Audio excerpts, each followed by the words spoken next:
Hello, today on my channel you will hear an amazing story about life. I hope you enjoy this story. This one struck me to the core. Honestly, I still can't forget it. Enjoy watching. 8-year-old Kevin was walking down the street, looking carefully at his feet.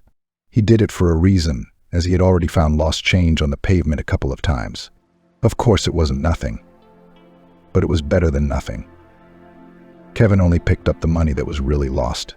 Once he saw a grandmother drop a few coins past her purse. It seemed like a stroke of luck. But Kevin didn't take that money for himself. Carefully collecting the change from the pavement, he handed it to the confused old woman. Tears welled up in Granny's eyes. "Thank you, little man. I didn't even realize there were honest people like you nowadays." Kevin smiled. "That's okay, Grandma. Take it and don't lose it again. I'll find another one for myself, or I'll turn in the cardboard. I collect it too, and then I take it to the recycling center on a trolley." She shook her head respectfully and then gave Kevin a fresh bun. The boy then thanked the kind grandmother heartily and went on his way. Usually it is good to look for small coins in sunny weather, when they shine in the sun like shards of a mirror. But today, as it was, it had been overcast since morning, and the air smelled of dampness. "You'll never find anything in this darkness. It's going to rain," Kevin whispered sadly, looking up at the sky. In spite of that, he still intended to go fishing today. There was no time to waste. It was the summer holidays anyway, and there was no need to go to school. "Son, why don't you stay home? Where will you go in this weather? You'll get sick," Helen said anxiously as she got ready for work. "What's the matter with you?" "I'm not a little boy anymore. I'll hide at the bus stop in case of emergency." Helen smiled. How serious and independent her son was, 8 years old and thinking like an adult. At that moment, his grandmother spoke up from the far room. "Kevin, you should stay home and read books together. It's going to rain. I can feel my bones aching." Kevin frowned. The fulfillment of his plan was obviously in danger, and therefore something had to be done immediately. "Grandma, I won't be long. You get some sleep, and when you wake up, I'll be there." Mrs. Vanessa grumbled a little, doing it more for looks than for good, and calmed down. "All right, son. If you want, I won't forbid it. But just promise me that you won't go far from home. And don't go alone. Call Matthew the neighbor. It's more fun with 2 people," Helen added. Kevin thought for a moment, and then nodded, not wanting to upset his mother. He didn't really want to call Matthew. Why would he want a rival? Especially since he was from a wealthy family, and he had a dad. Kevin lives with his mom and grandma in an old house with no repairs. All he knows about his dad is that he was a test pilot, maybe even a geologist. You know, the kind that feeds bears, sings songs around the campfire, rafts down the river in a boat. The other one's probably better. What's that? The aeroplane, the sky is the sky. And geologist. The word geologist has an adventurous feel to it. And that's what Kevin loved most in the world. But who his father really was, he couldn't say. His mom used to talk about it a lot. So Kevin lived his life not knowing for sure whether his father was a pilot or a geologist. He didn't want to ask his mom about it in detail, because he felt he was hurting her with his question. So he walked his mom to work and followed her out. The neighbor was not yet in sight, probably still asleep. "But that's okay, I'll get more," Kevin thought with a smile. At first he was honestly ready to keep his promise to his mom and not go far from home, except he still couldn't find the little things. "You have to go to the bus stop. There's always something there. It's okay, we'll find something," Kevin said to himself like an incantation. But he hadn't taken 10 steps before he heard a familiar voice behind him. "Where are you going without me? You're my friend. You think you're the only one who doesn't have enough money for ice cream." Kevin turned around, and his mood dropped considerably. Behind him stood Matthew with his characteristic smirk on his face. "You know I'm not raising money for myself. I'm raising money for my grandmother." For medication, Kevin stretched out with resentment in his voice. Matthew looked at his mate in disbelief. "She gets a pension. She can buy her own. And what you find is yours legally. You want a pie, you want ice cream." Kevin shook his head. What you say is useless. All he sees is himself. Suddenly something shone above their heads, and then there was a distinctive rumble that made the boys sit up in surprise. Everybody, Matthew, let's go home. It hasn't even rained yet. Come on, don't worry. If it starts raining, we'll hide at the bus stop. Kevin was determined and wasn't going to waste any time debating whether it was dangerous to walk outside or not. Oh, here comes the first luck, Matthew exclaimed, spotting a new coin next to the curb. Kevin frowned and bit his lip in resentment. It was only fair, though. Matthew had found it, his and the trophy. At that moment, Kevin immediately thought of his mum, who was now working in the office. No, not at the computer, of course, as a techie. But what was the big deal? Work was just work. To support her. Kevin always called her the cleanliness fairy, the one who held a mop or a window cleaner instead of a magic wand. You say cleanliness fairy too. I like the name, though. Women are always a bit of a fairy. Really, each in their own field, Helen said with a smile. Meanwhile, the feeling of an approaching downpour had only intensified. The air was already saturated with ozone, and lightning zigzagged across the sky. At that moment, the huge clouds overhead reminded Kevin of the sponge his mother used every day. Hey, Kevin, I should probably get going. I'm going to get out of here. I'll get soaked to the skin, and Mum swear at me. Why don't you come round to my place and play on my console? I downloaded a new game. It's really cool, Matthew suggested. Kevin thought for a moment, then said firmly, No, I'll look again. Maybe I'll find something. Matthew nodded understandingly, then handed him the coin he'd found. Here you go. This is for you to start with, to make it fun. Kevin looked at his friend gratefully. Thanks, Matthew. I'll be sure to give it to you later. But the boy didn't hear him as he rushed home, where he was waiting for his console and a fascinating game that made time fly. Tears welled up in Kevin's eyes. His mate's deed touched him to the core. Just like that, he had given him his loot. Of course, for some it would seem a trifle. But for an 8-year-old boy, such a find was like a gold coin. The first drops of rain met Kevin on the deserted street. He wouldn't be able to make it to the bus stop in time to get home. The boy looked around in confusion, and only now realized that he had wandered much further than he had planned. The situation was becoming critical. Kevin realized this as well as anyone. Lightning flashed one after another, as if competing with each other in frequency and spectacle. The thunder rumbled in one continuous roar. Then came a strong wind, which made the trees groan and crack with every gust, throwing off leaves and dry branches. One of these huge limbs fell nearby with a terrible rumble, making Kevin flinch and jump back frightened. The violence of the elements frightened the boy so much that he ran for his life. Matthew, sitting in the warmth of the house, playing video games, Kevin thought enviously. Heavy drops of rain fell on the dusty ground one after another, like 1,000 miniature bombs carrying life-giving moisture. A second more and a real downpour would break out, and the only way to hide from it was under a reliable roof. But where to find that roof?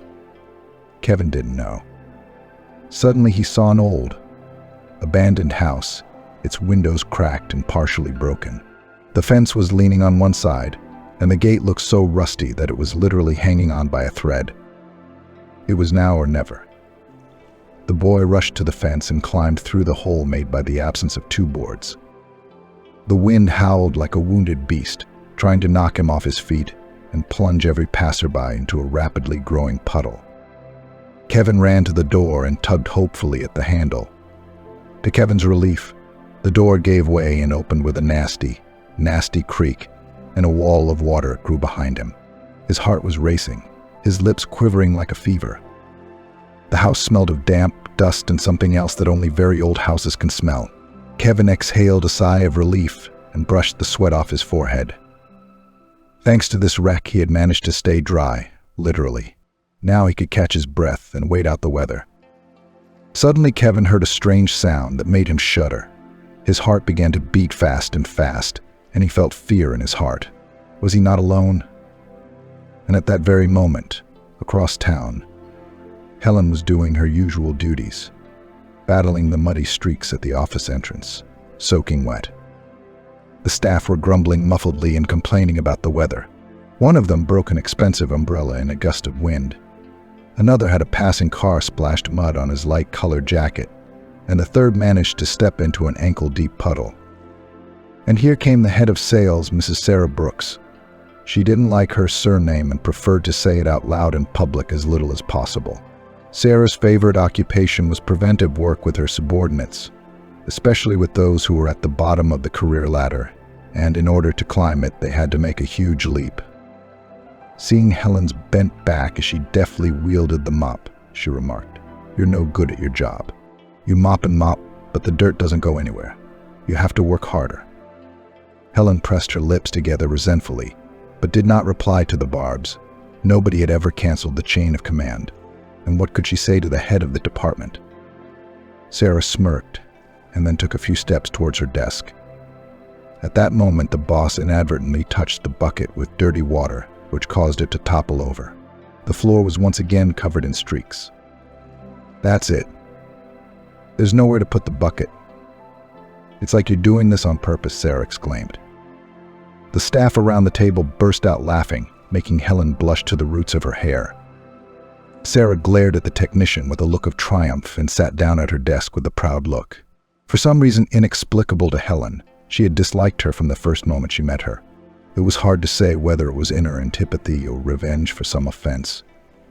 But whatever it was, Sarah caused Helen a great deal of trouble, and the sneers and hurtful quips that came out of her mouth were nonstop. Sometimes Helen cried quietly when she came home from work, knowing full well that she couldn't afford it at home. Why upset her son and her mum when they were having a hard enough time as it was? Life had never been good to Helen. Her father died in an accident when she was 5. So all childhood memories associated only with thoughts of mum. At school she studied well, but could not continue her studies. At first she tried to help her beloved mother, replacing her from time to time at work. Then she met Tom, who dumped her as soon as he found out she was pregnant. And it's not that she was so stupid and gullible. It's just that life is often unfair to those who least deserve it. Helen refused to terminate the pregnancy, which she never regretted. Son Kevin is a golden boy. Always helped with the house, with the garden, and now also looks after his grandmother. Mrs. Vanessa began to show signs of a serious illness about a year ago. Doctors had their hands full, prescribed endless tests, but all to no avail. But the money melted away quickly. They had lived poorly before, and when Mrs. Vanessa fell ill, they began to save money on everything. Although even before her illness, Helen's mother had spent all her free time in the garden. Here, Mrs. Vanessa always had everything in order: beds of cucumbers and tomatoes, lettuce, herbs, potatoes, beetroot, and so on. And that was not a complete list of what was growing in her garden. Kevin liked to play with his grandmother too, especially when it was time to water. Then he would take a small watering can and, moving from bed to bed, moisten the loose soil.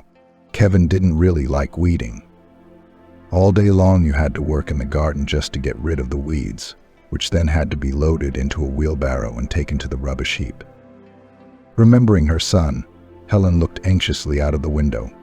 Rolling thunder and sharp gusts of wind coupled with the rain made the streets of the town virtually deserted. Just wish my Kevin could get home in time. Just what we need right now is a cold, Helen thought. If she only knew that her son had taken his mother's mental call and hid from the rain in the house. True, not his own, but an abandoned one located in a dead-end part of town. Standing in the room that had once been the living room, Kevin listened. What if the mysterious sound came again? Trying to keep his footsteps as quiet as possible, he took a few steps, and then he heard the sound again. But this time it was more distinct. It sounded remotely like a squeak, like that of a rat. Kevin cringed at the mere thought of those creepy creatures. His cheeks turned as pale as chalk. His lips trembled treacherously. The sound was clearly coming from the next room. The door to it had been ripped off its hinges and was lying a little further away. The squeaking sounded even stronger, causing Kevin to look around the floor for something to defend himself. He wasn't going to be the first to attack the rats, but if they did, then hold on, you tailed rodents. Kevin took a few more steps in the direction of the room, then peered cautiously through the doorway. Since there was no natural light due to the dirty panes of glass, Kevin was not immediately able to assess the situation. Every second he was expecting an attack from a rat that could come out of any corner. But after a minute, then another, nothing happened. The squeaking became much stronger and came from the far corner of the room. Kevin tiptoed closer, then gasped in amazement.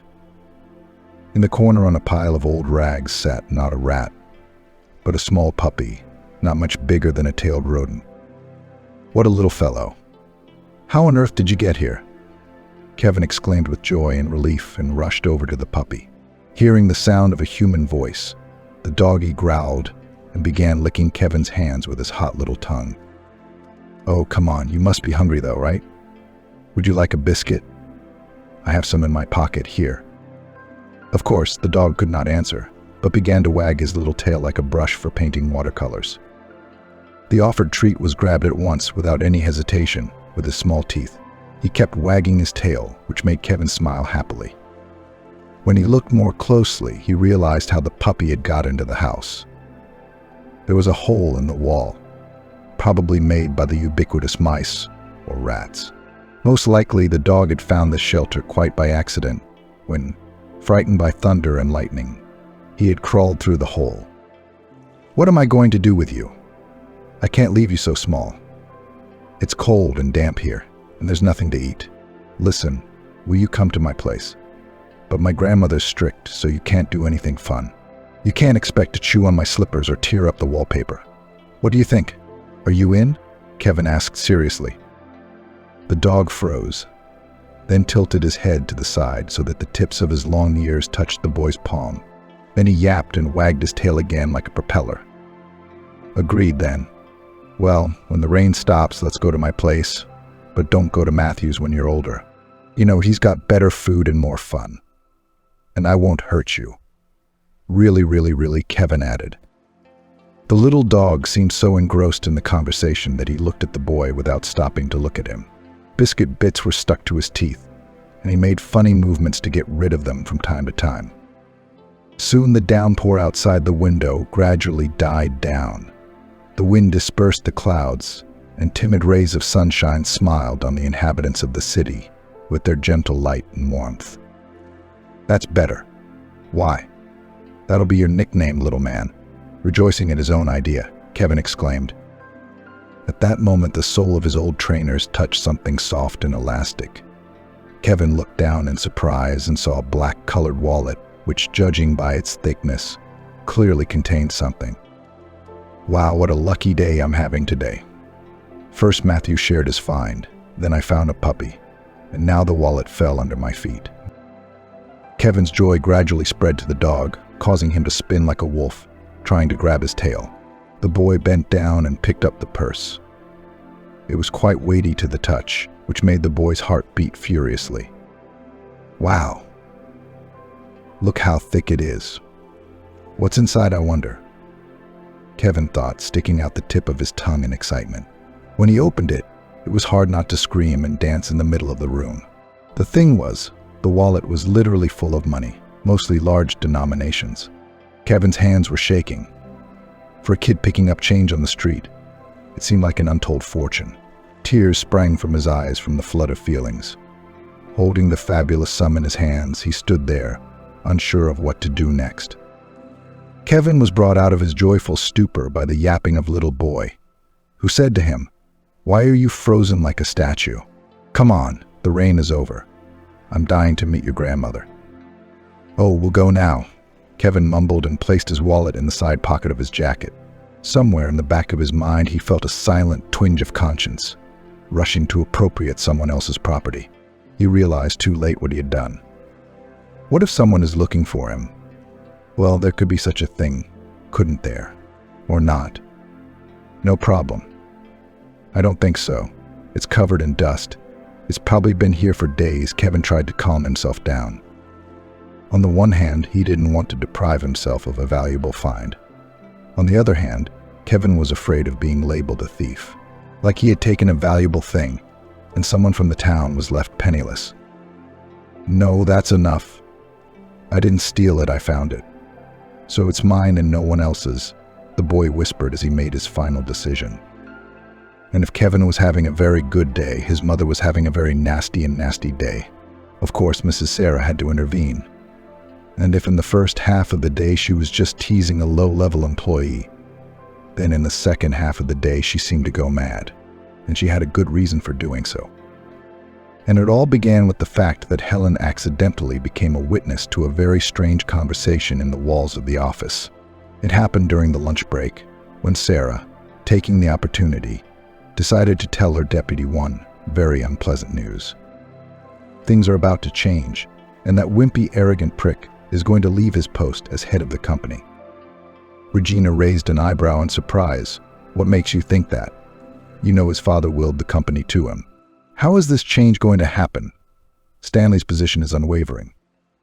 Sarah smiled enigmatically. But that's just what you think, sweetheart. In fact, his days with the company are numbered. You'll see, mark my word, they gossip to each other. They were so engrossed that they did not notice the appearance of the cleaning lady, who rarely left the office at lunchtime. Why would she do that when there was no money to buy baked goods from the stalls anyway? It was better to spend her time doing something useful, quietly cleaning the room without disturbing the majority of the staff. Hearing Helen's embarrassed cough, Sarah gave her a hateful look. What are you doing hanging around here, you miserable cleaner? I can't get any peace from you. All the people are like people. They've gone to lunch, and you're here with your mop. Helen lowered her eyes in embarrassment and muttered softly, I'm sorry, Mrs. Sarah. It won't happen again. And it would. Go outside and get some fresh air. You've been breathing in the chemicals. Helen didn't argue, and obediently left the room. And everything would be all right. But the words of the head of the department seemed to her very strange. What exactly did she mean when she said that Mr. Stanley would soon be out of the firm? Of course, Helen guessed at once that Sarah had been referring to Mr. Stanley, the current owner. She had only seen him a few times, and for the longest time at the time of her employment, when the director had asked her a few leading questions, and then hired her. Since then, Helen had seen nothing bad from Mr. Stanley. Always courteous and polite, young, fit, with fine features and sad gray eyes. And Mr. Stanley had surprisingly long fingers, like a talented pianist, which of course he was not. It was said that Mr. Stanley had been a talented surgeon in the past, worshipped not only by his patients but also by the staff. For what exact reason he left his post, almost no one knew. Some speculated that Stanley had come to the aid of his father. Others thought that the surgeon was having problems at the clinic. Among themselves, Sarah and her kind referred to Mr. Stanley as doctor, ironically alluding to his relatively short medical practice. They also hated Mr. Stanley because he had no economic education and ran the firm more on instinct than on knowledge. And what's the problem with Mr. Stanley? And what is really going to happen to him? Helen was lost in speculation. Soon the lunch hour was over, and the office was once more filled with the joyous clamor of the staff. After lunch, their mood had improved considerably, and with it their ability to work. There was no time to reflect on what they had heard, because there was always plenty of work to do in the huge office. Kevin was walking down the street, cradling the puppy in his arms, carefully avoiding the deep puddles. The little boy was as calm, as if he realized that from now on he would have a home of his own. The only thing that worried the boy was how his grandmother would feel about it. No, Mrs. Vanessa loved animals, of course, but this dog was still very young. What if he starts? She's not an old woman, and she's sick. It's a risky business, that's for sure. As soon as Kevin crossed the threshold of the house from the far room, "Grandson, is that you? I hope you didn't get wet in the rain." Waiting it out in the bus stop, Kevin twisted the truth a little. Mrs. Vanessa shook her head doubtfully, then exclaimed, "Come here, show yourself to me. Don't be afraid. Are you afraid to tell me?" Kevin looked at the puppy and shrugged his shoulders disarmingly. "Let's go and get acquainted, if that's the way it is." To say that Mrs. Vanessa was surprised would be to say nothing. Who the hell is this little guy? Is it a dog? It's so small, like a toy. What's his name? That's his name, Grandma Baby. I picked him up on the street. Well, you know, you can't leave him there, Kevin answered hastily. The boy realized that his future fate depended on how he would behave now. Fortunately, he was so friendly that Mrs. Vanessa didn't even think of putting him out on the street. We'll have to feed him, and then we'll have to put a soft bed here to keep him warm and guard him. Kevin smiled. We will, Gran. You bet we will. Everything will be just fine." "That's good. You're the one who did a good thing. The homeless should always be helped. It's not their fault their owners abandoned them." After doing his grandmother's errand, Kevin remembered the wallet in the pocket of his windbreaker.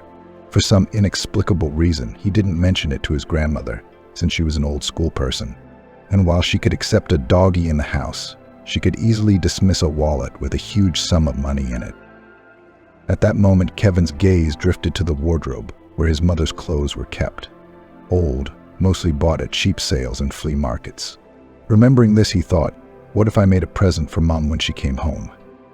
Buy something for the soul, to please her, and finally bring a smile to her face.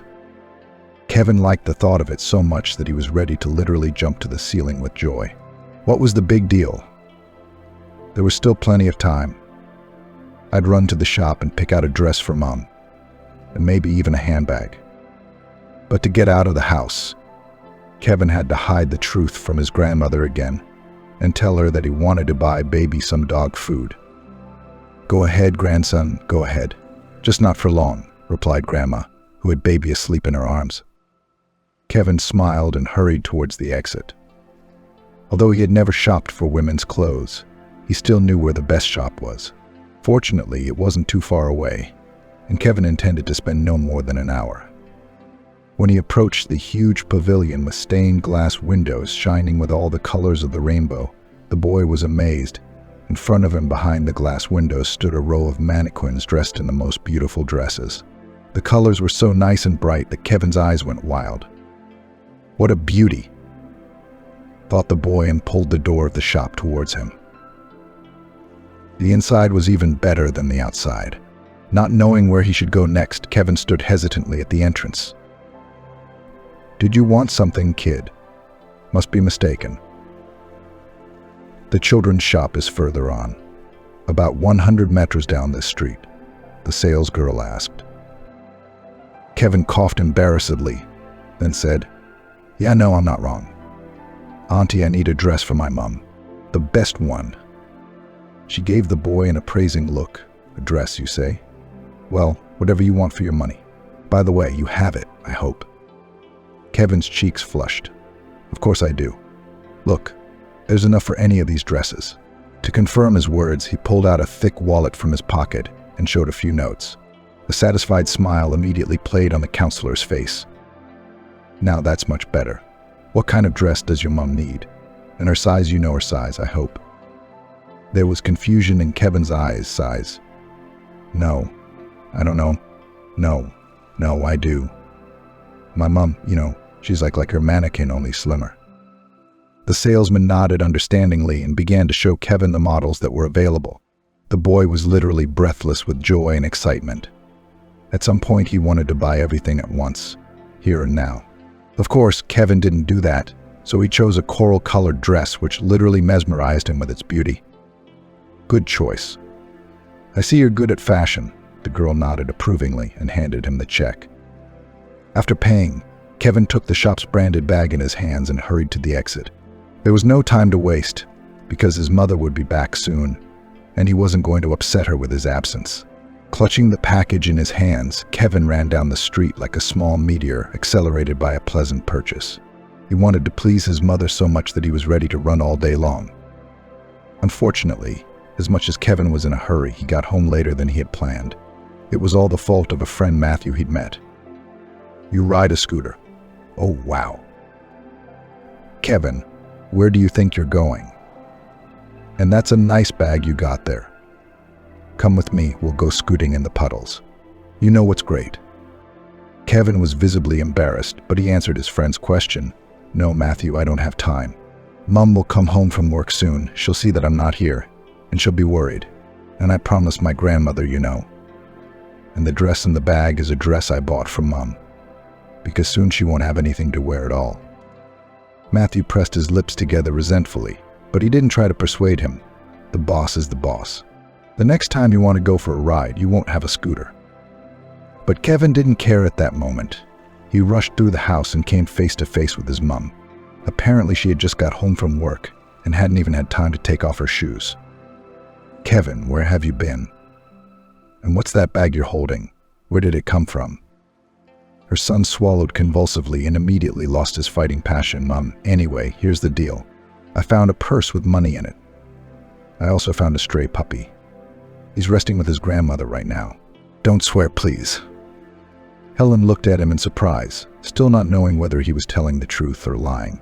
He'd never done anything like this before, but time was passing, and the children were growing up. Maybe he'd learned something from his peers.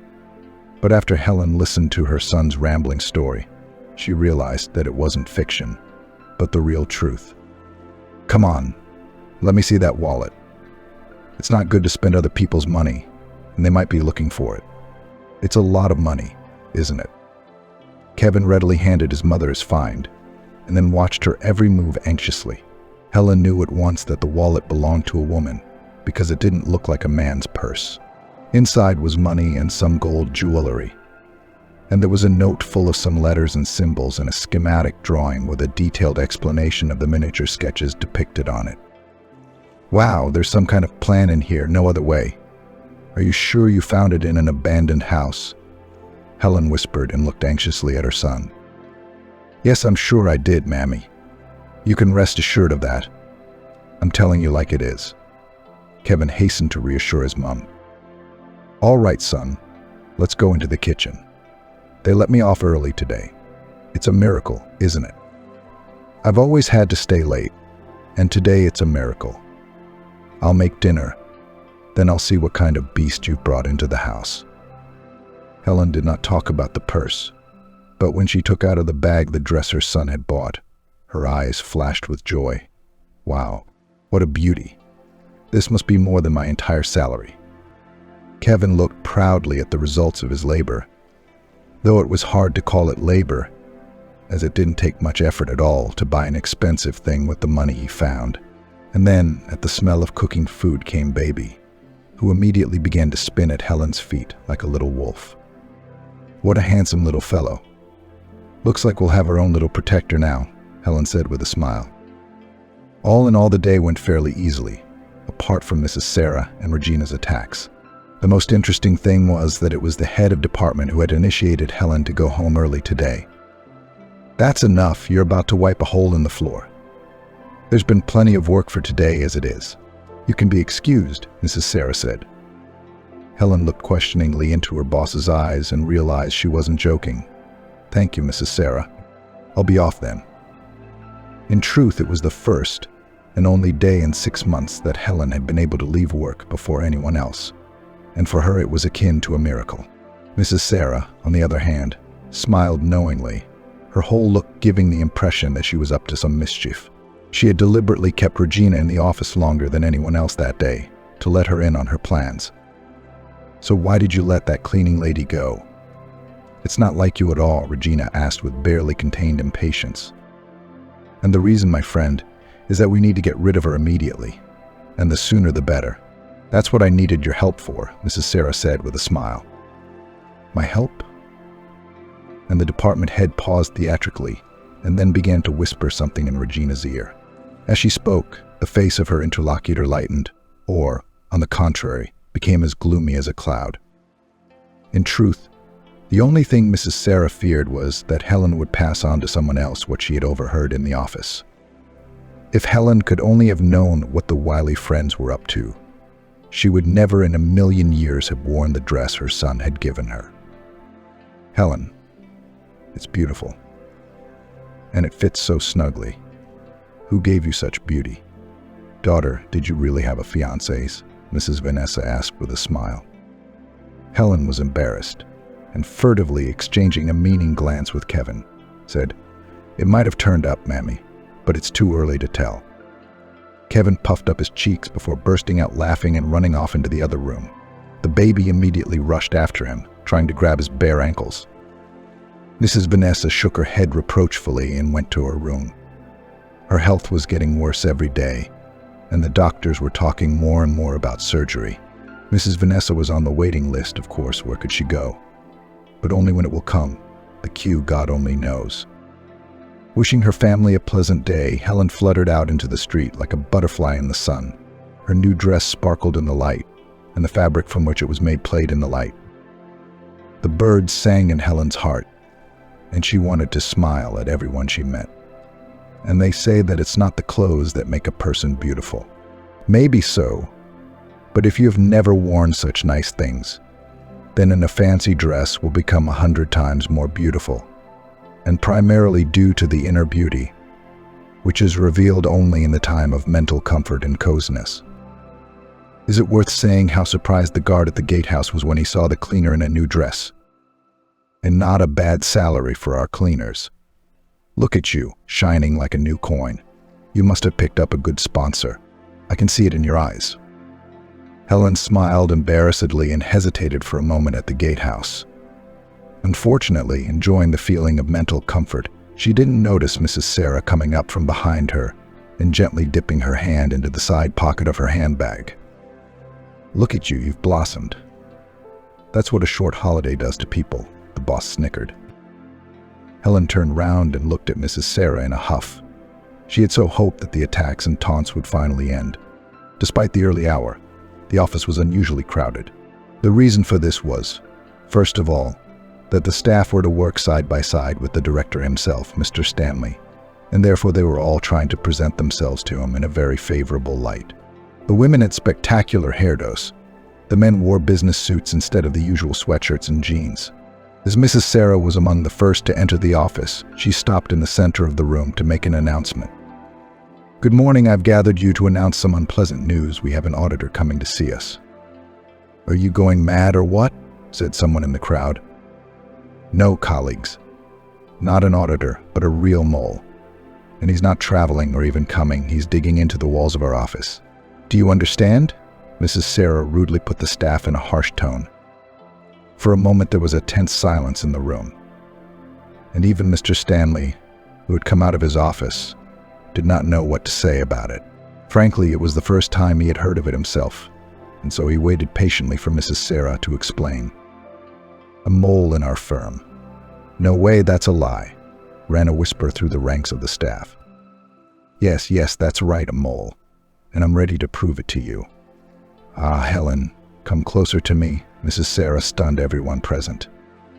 Helen turned pale and on unsteady legs approached her superior. She gave her a mocking look of triumph and then added, And show me the contents of your purse. Yes, the one you're holding. Helen's whole body trembled, and not suspecting a trick, she presented her purse for inspection. Mrs. Sarah looked inside, shook out her cosmetics and handkerchief on the table. Then, with a circus magician's look, she reached into a side pocket and pulled out an oblong object that looked like a school kid eraser. Mrs. Sarah gave everyone present a satisfied look and said, This is the USB stick that went missing from our office yesterday, from my deputy Regina's personal box. Tears glistened in Helen's eyes. No, how could it be? I didn't take anything. You see, why do I need that memory stick? I don't know how to use it. Why should you know how, dearie? It's enough to give it to the competitors, and it's all over. They'll figure out what's what. Everybody needs information, especially information like what was on that flash drive. Hot off the presses, so to speak. That's a neat idea, Smith, I can't tell you, Mrs. Sarah said, playing to the audience. That's right. That's what it was. She bought herself a new dress with her competitor's money, and she's as radiant as a May rose, said Regina helpfully. Such injustice brought tears to Helen's eyes. How could it be? Arbitrariness at its most vivid. Is it so? Anyone can be framed like this, and in front of everyone can pour out a bowl of mud. The colleagues grumbled indignantly, intent on dealing with the frightened Helen here and now. Stand down. Are you giving me a lynch trial here? This isn't the Wild West, in case anyone's forgotten, and I'll talk to the guilty party myself, Mr. Stanley said in an unexpectedly loud voice. The unaccustomed booming sound of his voice instantly roused those who were most indignant. After the owner's shout, the staff scattered around the office like ants that had been robbed of a tidbit of sugar. A broken Helen wandered obediently into Mr. Stanley's office. The businessman did not beat around the bush and began with the most important thing. Helen shook her head negatively at Mrs. Sarah's words. No, Mr. Stanley, I really don't know how it happened. And there was no bribe at all. My son bought me the dress. He gave it to me yesterday after he found the purse with the money in it. The businessman was perplexed. What purse? What does he have to do with the case anyway? Helen blushed, then pulled the wallet out of the side pocket of her dress where it had been lying all this time. She would not leave such a valuable, dangerous item to her son, and decided to keep it for herself out of harm's way. Here, you can take it. Look at it. There's money in there, some obscure note, and jewelry. But I didn't take anything except the amount my son naively paid, Helen said, holding it out to the director. Mr. Stanley took the wallet in his hands, then opened it carefully and gasped in amazement. No, it just can't be. How can it be? Are you familiar with this thing? Helen asked cautiously. Mr. Stanley looked up at her and said, Not only familiar, I have seen it many times, for this purse belongs to my spouse, and the jewelry in the pocket I gave her for our wedding anniversary exactly 1 year ago. Helen's legs gave out in surprise. She sat down smoothly on a nearby chair. Jesus, I'm going to be accused of one more thing. The woman's mind drifted back to the truth or the lie. Mr. Stanley sat there and could not believe his eyes. How can it be? Those are the earrings he gave Vanessa only a week ago. Why isn't she wearing them? And how did her purse end up inside the walls of an abandoned house? He didn't know the answer to that question. Stanley loved Violetta with all his heart and had done much to win her hand. In turn, Helen could not understand what was going on. But when the businessman unfolded a piece of paper with a diagram drawn on it, everything became clear to him. Unlike Helen, for whom it was a complete mystery. Mr. Stanley was quick to see what was going on. What lay before him was, in fact, nothing more than a traveling chart based on a tracing of his daily route. So what's this about? Vanessa's been following me, the headmaster whispered dumbfoundedly. Helen sat silent, for with all her desire she could not suggest the correct answer. At this point, Mr. Stanley was no longer interested in the flash drive found in the technician's purse. What was more important was what the little piece of paper with the plan on it held. But what was Vanessa planning? And why was she doing it? Look, Helen, you're free to go. Go about your usual business, and I'll deal with everything on my own, the businessman said, recovering from his initial shock. Thank you, Mr. Stanley. Helen left the principal's office with evident relief. A moment ago, she had been ready to burst into tears from the despair that had seized her, but now the taste for life was returning. And while Sarah was raving about it, on the opposite side of town, a whole other drama was playing out, and Vanessa was playing a major role in it. She had actually lost her purse a couple of days ago, and it had happened exactly where Kevin had discovered his strange find. That day, Vanessa, looking round cautiously, entered the courtyard of the abandoned house, and then walked the same way that Kevin had done 2 days later. Dusk was coming, and all of this subterfuge about possible surveillance was no accident. Vanessa went to the door and knocked softly with a special sign, 2 short, 1 long, a signal from her childhood. Muffled footsteps were heard in the house, and then the door moved gently forward. Vanessa stepped cautiously across the threshold, then something sharp and cold against her neck. Hush, Rusty. You're going to kill my little sister again, came a familiar voice. Samuel, come on, stop your tricks. You know I came to you alone, the girl snorted indignantly. Soon the dark hallway was lit by the timid flame of a lone candle in Samuel's hands, and Vanessa saw the bearded faces of 3 convicts. One of them was her own brother. The other 2 were associates who had escaped from the colony after their leader. You brought some food, I hope, sister. Have you got any free things? A shave would be nice, Samuel began. Brought them, of course. Only they're lying somewhere else. I'll show you where. Be afraid to spend the night yet, twice in the same place. You know everybody's looking for you. There's even a reward. Rusty and Swan looked at each other and smiled. They were definitely enjoying this adventure, especially when you were being helped by people with money like Vanessa's husband had. Meanwhile, she pulled a purse out of her pocket, from which she extracted a note with a schematic drawing. Here, Samuel, take it. I have the second copy. Here's a schematic of Stanley's movement. We'll make the best of it, Swan hummed happily. We'll keep this rich guy quiet enough to keep his nose clean. Samuel's face suddenly changed and he grabbed his partner by the throat and growled, "It's your job to help me, not your tongue. I'm the only one who needs to calm Stas down, and no one else. Let him answer for what he's done." Come on, Samuel, what's the matter with you?" "It's not like I didn't know he didn't pay his debt," Swan wheezed, barely escaping the ringleader's dead grip. "None of your business. They didn't get you out of the zone for you to talk on every corner," Vanessa hissed, suddenly turning into an angry cat. The convicts recoiled, and only Samuel remained standing.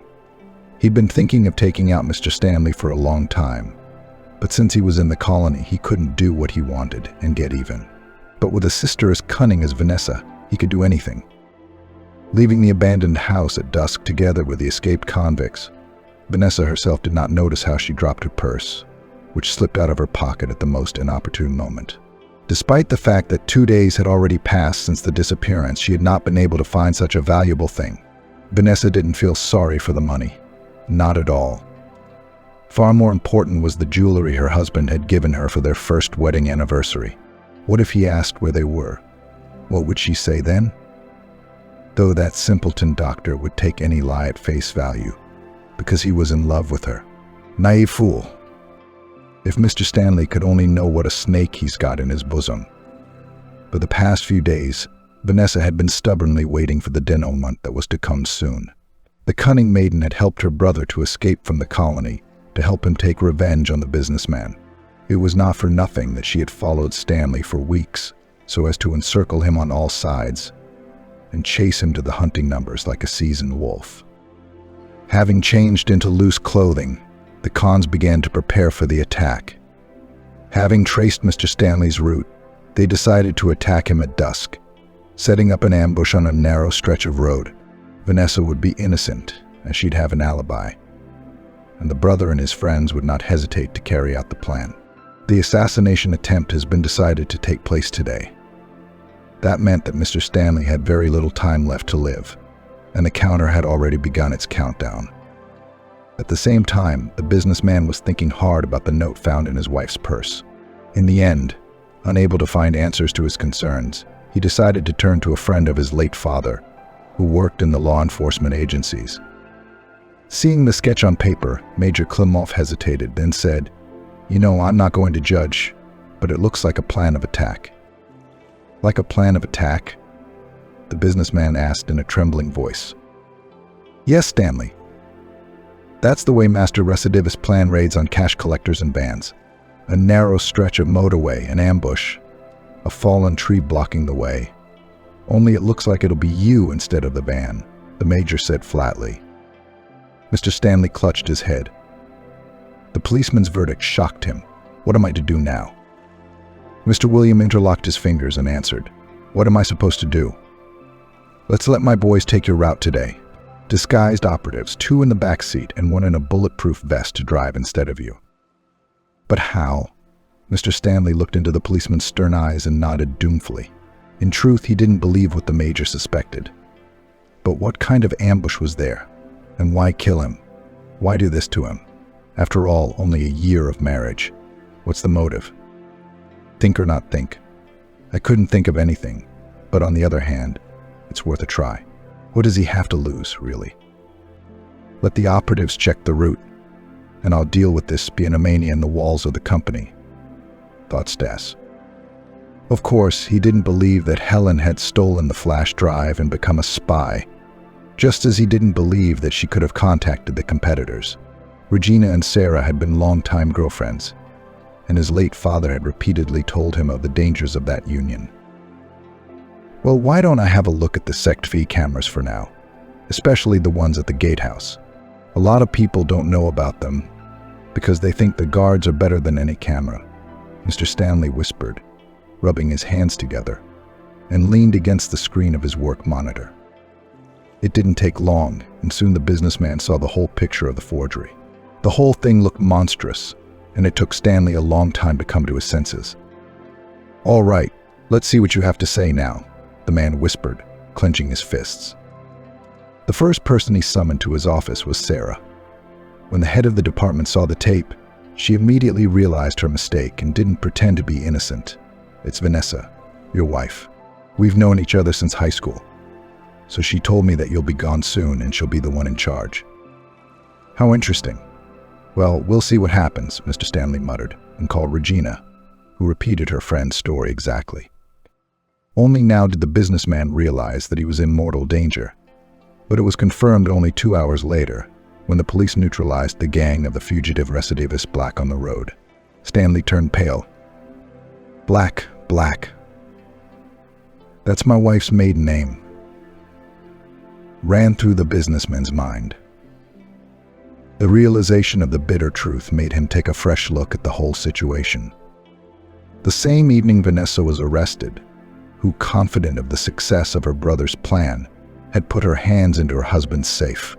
In this way, she intended to provide herself and her brother with money after Stanley's death. Mr. Stanley was nervous and scandalized, trying to discover the truth that might throw light on the true motives of his duplicitous wife. This went on for about 3 days, when during one of the interrogations Vanessa threw in Stanley's face, "Are you really that stupid? Switch your brains on at last. Dr. Alex Black, doesn't that name mean anything to you? You were the one who operated on him 3 years ago, the one that killed him. I know all about it, medical malpractice. He should have been alive and well. He's got 2 kids left, me and my brother Samuel. Does it really sting, you scum?" Mr. Stanley sank tiredly back in his chair. It seemed to the businessman that the past had caught up with him again, plunging him back into the abyss of sadness and longing. Sweat was pouring down his forehead and his hands were trembling. It was evident that the young man was going through some of the worst moments of his life. Finally, having got over his initial excitement, the former surgeon said, "Fool, it's exactly you, Vanessa. Otherwise you'd know it wasn't me who performed the operation. Yes, I was asked to put it in my name because one of my colleagues at the time, such a failure would not be forgiven. And I was a favorite, a household name. So I agreed to take the blame. I didn't operate on your father, okay? I was at my dad's boarding house that day. You can check. Surely there are records of this event in the registry book. And 3 weeks later, my father was gone." After the words of her hated husband, Vanessa suddenly changed dramatically in her face, turning into an angry cat again. You're lying. It just can't be." Mr. Stanley shook his head and left the interview room. He had quit surgery not because of a failed operation, but because his dying father had asked his son to swear an oath that he would not quit the family business. And now, having dotted all the I's, he wanted only one thing: to apologize to Helen for mistaking her for a spy of a rival firm. Seeing the businessman with the bouquet of flowers on the doorstep of her house, Helen froze in amazement. There was an awkward pause in the living room, which was interrupted just in time by Mrs. Vanessa.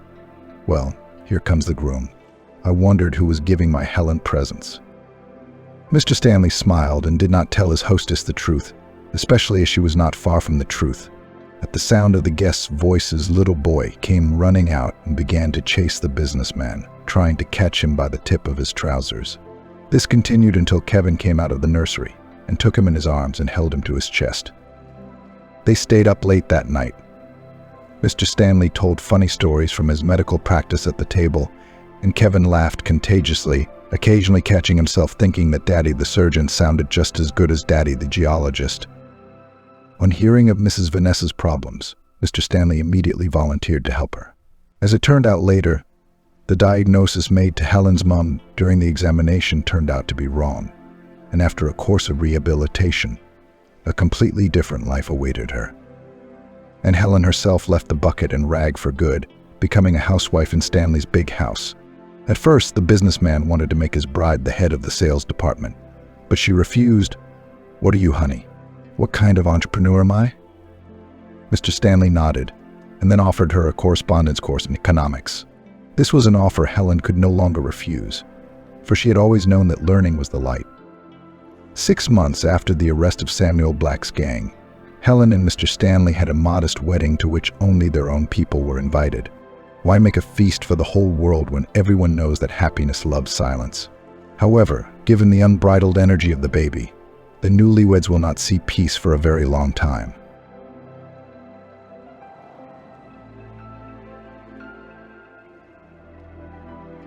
Alex left the doctor's office in a bad mood. What do his words mean? No improvement yet. When will it start to show? Did he spend all that money on this treatment for nothing? You could say he's ruined his whole business with these treatments and arguments. And the competitors are not dormant. They're bound to do harm. It is understandable, and their circle weakness is not honored. Weak men are unreliable in business. I'm completely confused. Alex thought, there is nothing to do in this city, and I was in a hurry. I was afraid I wouldn't make it. I'd given up everything, remembering his former teacher. He closed the door of the private clinic behind him. His mood was worse than ever. And then there was this weakness and dizziness. Was it possible to drive in this condition? No, obviously not. Maybe I should hire a private driver. No, where would I go? Only to waste money. Alex pondered on his way home. He never got behind the wheel of his foreign car, which had seen the sights. Still, life was not so boring that he was going to the next world. Andrew's business partner had a simple message. You need a rest. You need fresh air and sleep. Steamy milk in the morning, birdsong in the afternoon, the smell of fresh grass. Ah, romance. But that's when you're healthy. And when you don't know how long you have left, the countryside beauty is perceived quite differently. Alex objected. Andrew accepted it then, assessing his partner with a glance, as if he was really calculating how much time he had left. Alex shook his head, pushing away unpleasant memories, and almost lost his balance. Weakness came in waves. The businessman stopped, grabbing the lamppost with his hand. Passers-by were wary of him, thinking he was drunk. But Alex hadn't had a drink in over 2 months since he'd learned he was seriously ill. His doctor, Mr. Samuel, was evasive about it, always prescribing tests and examinations that did little to help him. If Alex had been someone else, he would have made a scandal, demanded an explanation. But Alex was extremely unsure about medicine and felt uncomfortable every time he crossed the threshold of the doctor's office. The wave of weakness came with a new force, and Alex could not cope with it. Losing his balance, he stepped off the pavement and practically collapsed on the carriageway. Consciousness fogged up when he heard the loud signals of passing cars. And then he heard the squeal of brakes, and something very big and dark loomed over him. At first, Alex thought that he had lost consciousness, but it was not so. He just lost his last strength and found himself on the side of the road. Everything was blurred in his eyes, as if after a strong blow. Alex tried to get up, but it came out rather clumsily. Man, where did you get so drunk since morning? What, are you sick of living? Throwing yourself under the wheels like a madman. A rough male voice sounded above his ear. Alex looked up and only now saw that a yellow bus was standing a metro away from him, its body slightly turned from such a sharp braking. I'm sorry, please, it's my illness, he replied in a weak voice. The bus driver leaned over him and immediately exclaimed in surprise. Look at you, really sober. How can I lift you up, mate? Let me help you up. Can you stand up? Or should I call an ambulance? Alex waved his arms. No, I don't need any doctors. I just got out of the hospital. I can walk. I feel better already. The driver grunted and quickly helped the businessman up. Alex suddenly wanted to thank the kind man. There were many things in life. Would he ever meet him again? And he would never remember the number of the bus. Alex put his hand into his pocket, and to his dismay he realized that there was no cash in it, only bank cards. And what good are they when you still have to go to the terminal? The solution came unexpectedly quickly. Alex touched the wrist of his left hand and in one movement took off his watch. Here, take it please. Just don't refuse. It's for your concern and for the fact that you didn't hit on me. Although it would have been better if you had crushed me. The bus driver was confused and shrugged his shoulders uncertainly. Calm down, mate. Take it easy. You've got an expensive watch, you'll still need it. I'm sure it wasn't bought for a penny. Alex smiled. No, take it. I'm from the heart. But I won't need them anymore. The man hesitated for a moment, and then he accepted the gift. Thank you, brother. You hang in there. All illnesses come from nerves. Remember that. The driver said goodbye from the bus cabin. Alex waved to him and slowly walked towards his house. The elite high-rise, where his flat was located, was visible from afar. Just kidding, as many as 16 floors. Underground parking, a closed children's playground, and even a small swimming pool with a gym. The elite live in such houses. It's beautiful. Just look out the window in the morning, and the whole city is in front of your eyes as if in the palm of your hand. But Alex was not happy about it now. Nodding to the board guard in the lobby, he wandered to the lift. He lived on the 3rd floor, and in good times he always went up on foot. But today was not a good time to go up. No sooner had he put his finger to the button of the lift than he was called by someone's painfully familiar voice. "Mr. Alex, please wait."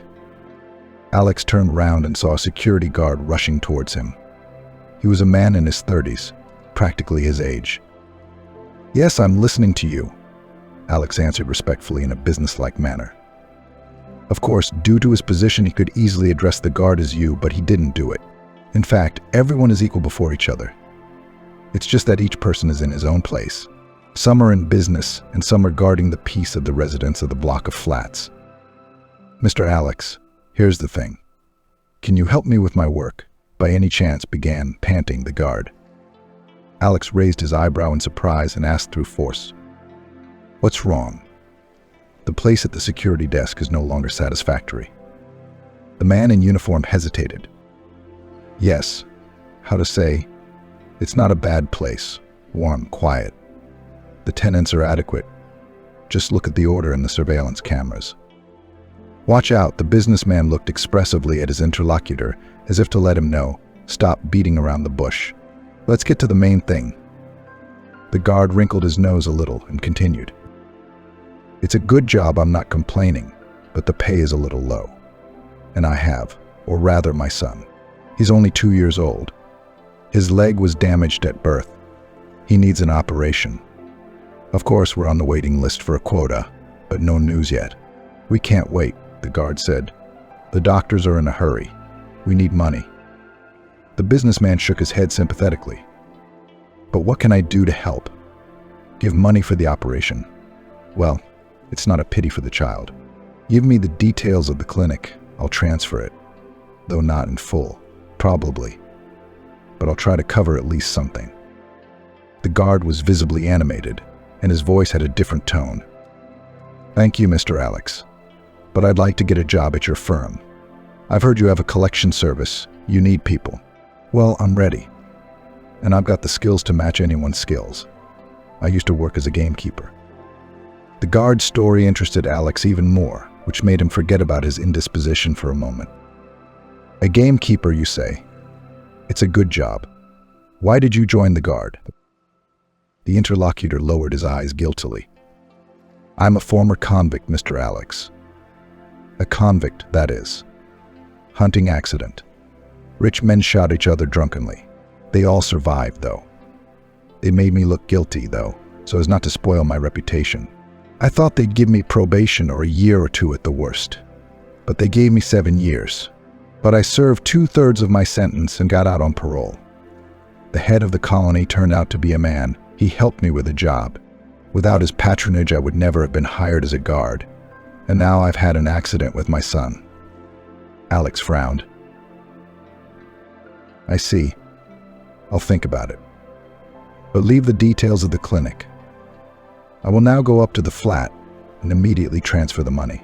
I don't mind working, of course, but my business partner is a very sensitive person in this matter. He can't stand ex-convicts." Tears glistened in the guard's eyes. "Thank you. I'll be forever indebted." Alex just waved his hand and pressed the lift button. Not that he was a benefactor or a saint, not at all. Alex had his sins, and more than one. But children had always been his weakness. How can you not help a security guard's kid? The kid's only 2 years old. A kid could be lame for life, and children are the future. Well, Alex won't get poor. He wanted to buy a car, but what's he need it for now that he can't drive? And anyway, who knows how long he has left to live? A year, 2 years, maybe even less. Coming to the door of his flat, Alex took a bunch of keys out of his pocket.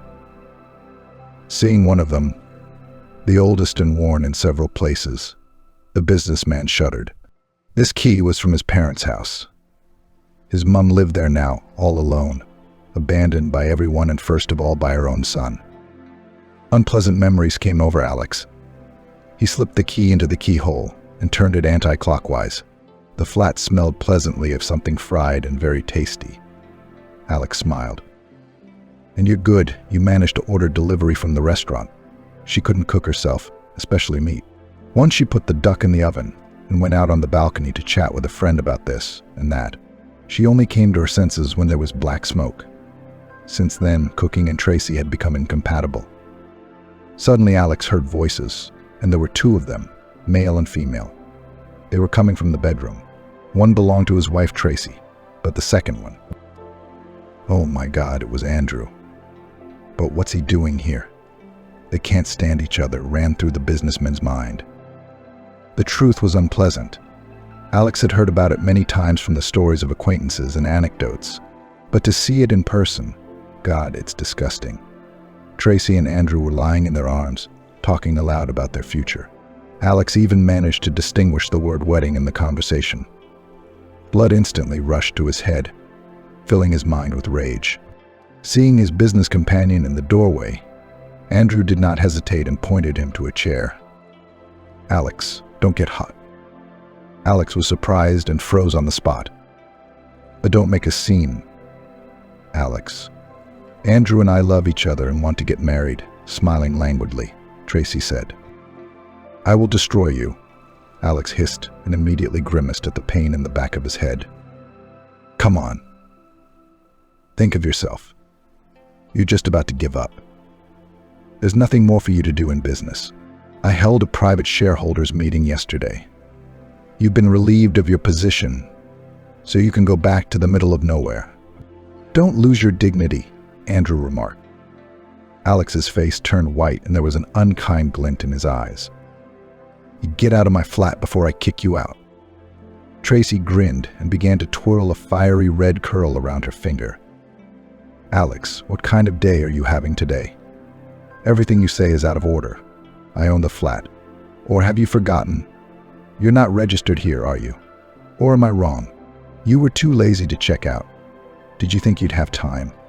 Now pack your things and get out of here yourself." Only now Alex realized that he had failed on all fronts.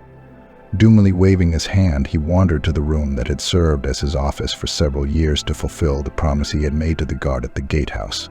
There, the businessman leisurely took out a phone from his pocket and called an acquaintance working in the bank.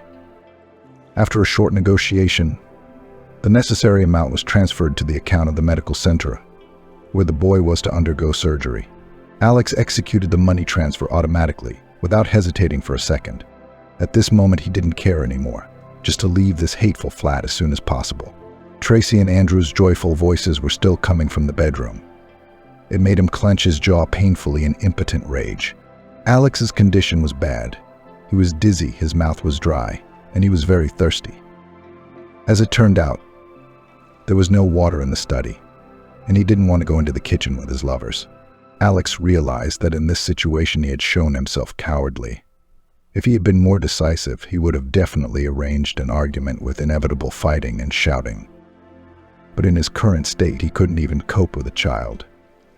The businessman's hands slumped helplessly, and his lips pressed into a thin line. Gathering everything he needed in his bag, Alex left the flat, loudly slamming the door goodbye. What else could he do?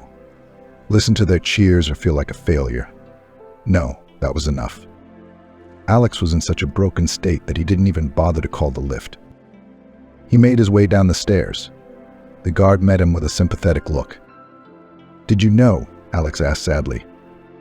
He nodded and immediately looked away. "Why didn't you tell him right away? Did you feel sorry for him?" the businessman asked again. The guard looked carefully into his interlocutor's eyes. "Why didn't you report it?" "I did. And how? I wrote an anonymous letter to you in a sealed envelope, and I enclosed a video surveillance tape in the mailbox. It shows your friend visiting your wife while you are away." Alex shook his head sadly. When was the last time he checked the mail? But what's the point of waving your fists when it's over? "Well, goodbye. Don't let it go to waste," I'm out of here. I've transferred the money to your son, 70% paid off. Add a little of your own, and that's it. Alex said goodbye and went to the door. Only when he faced the betrayal of his wife and friend, he realized that he had to go back to where it all started. Thinking about it, Alex realized that he couldn't leave now. Oh, he can't. His traitor friend would take all the business, and he wouldn't even say thank you. Andrew turned out to be very cunning. He's already had the shareholders meeting on the sly, and they're all just waiting to have a wake for Alex, and none other than Andrew will be among the first to say a farewell word about him at a fresh grave. And they started out together 7 years ago as newcomers. Alex, from a remote village to the city, left everything, his job, his parents' house, and above all his mother, and left. It's not nice. He took all his savings from the box and ran away in the dark night. He wanted to leave in the morning, but he realized that his mother might see his shameful escape. Mrs. Torrey had been a milkmaid for the last 20 years. She was accustomed to get up at dawn, and therefore could easily catch her favorite son in such a shameful act. 7 years had passed, but it seemed like only yesterday. I got on a passing bus. He stood for a few stops, as there were no free seats. Then the driver sat Alex next to him and winked in a friendly way. You're probably on your way to earn money, lad, aren't you? Alex nodded cautiously, afraid to say too much. He had been to the city before when he studied translation at the Institute, and when he returned to his native village, he went to work as a foreign language teacher. The driver smiled understandingly. He had seen such cases many times before. It was not from a good life that a person traveled to nowhere. Circumstances forced him to go, what can I say? And whether he would be able to settle down in his new place, nobody knows. But Alex did. He worked tirelessly in the office, traded everything he could, and slowly climbed the career ladder. Not on his own, of course, but with his mate Andrew. The mate was always more cunning. He would set one up, the other would go round the bend. And then he made it to the top. He would have sunk Alex, cornered him, but Alex, as it turned out, knew foreign languages very well, and without them in business negotiations with foreign partners there was no way. Successful deals followed one after another. Alex rose higher and higher, and Andrew, who was not taken seriously at first, grew with him. It's like Alex, erudite, handsome, and he knows so many languages that he would give any translator a head start. Remembering this on the way to the railway station, Alex smiled to himself. He was not afraid that passers-by would take him for a madman. Let them think what they want. It was their personal right. Realizing that there was not enough money left, Alex decided to buy a train ticket and go to his native village by railway. Since childhood, he liked the peaceful clatter of wheel pairs on the rails. Knock, knock, knock, knock, and look through the window and drink tea, brought by the obliging conductor. Unfortunately, today Alex had no luck at all, right away. No tickets, man. Summer is the time of resorts. You should have booked in advance, the female cashier said with undisguised irritation. I couldn't there at least be something passing through, Alex begged. She looked reproachfully at the white as chalk face of the stranger. But I said there's nothing, man. Do I really have to say it twice? Understand. The voice has already disappeared twice, and you're all like little children, you want everything. Alex nodded and stepped aside. An hour ago he had a good sum of money, but it was spent on the treatment of the guard's son, so there was no need to regret it. It could be the last good thing he ever did in his life. How am I supposed to get to Rochester now? He thought.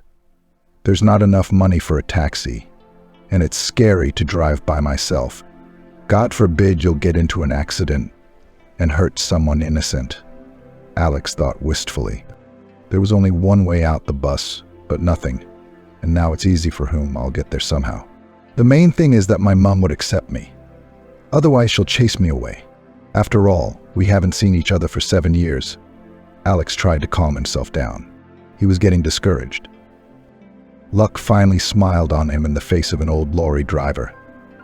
Seeing Alex standing by the roadside with a bag in his hands, the man opened the door and shouted from the back of the cab, "Brother, where do you want to go?" I need to get to Rochester, Alex answered with a note of uncertainty.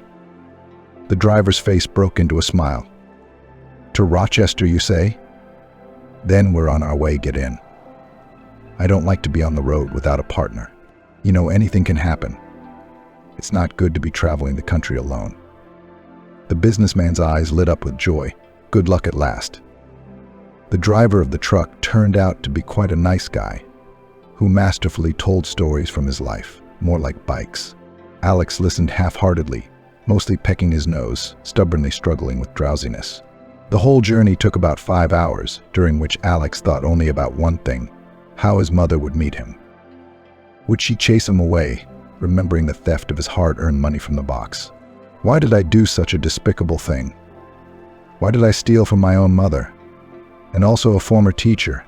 You are a thief, Alex, a sneaky and cheeky thief, Alex kept telling himself on the way home.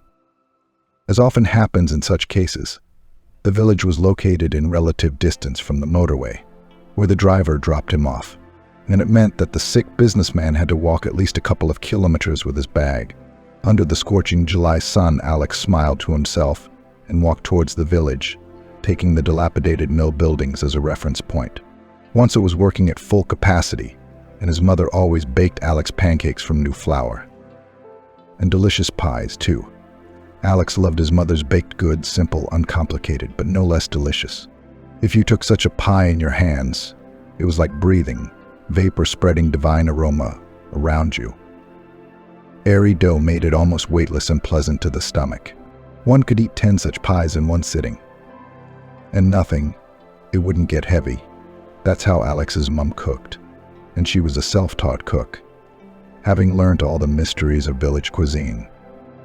During the years of his life in the metropolis, the last time Alex ate such delicious things was 7 years ago, the day before his dastardly deed and his escape from home under the cover of night. Since then, he had never eaten anything better than his mother's cooking.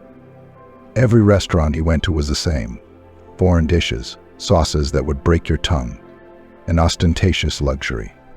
Waiters scurry back and forth, the chef shouts, and the restaurant singer broadcasts in a languid voice from the stage.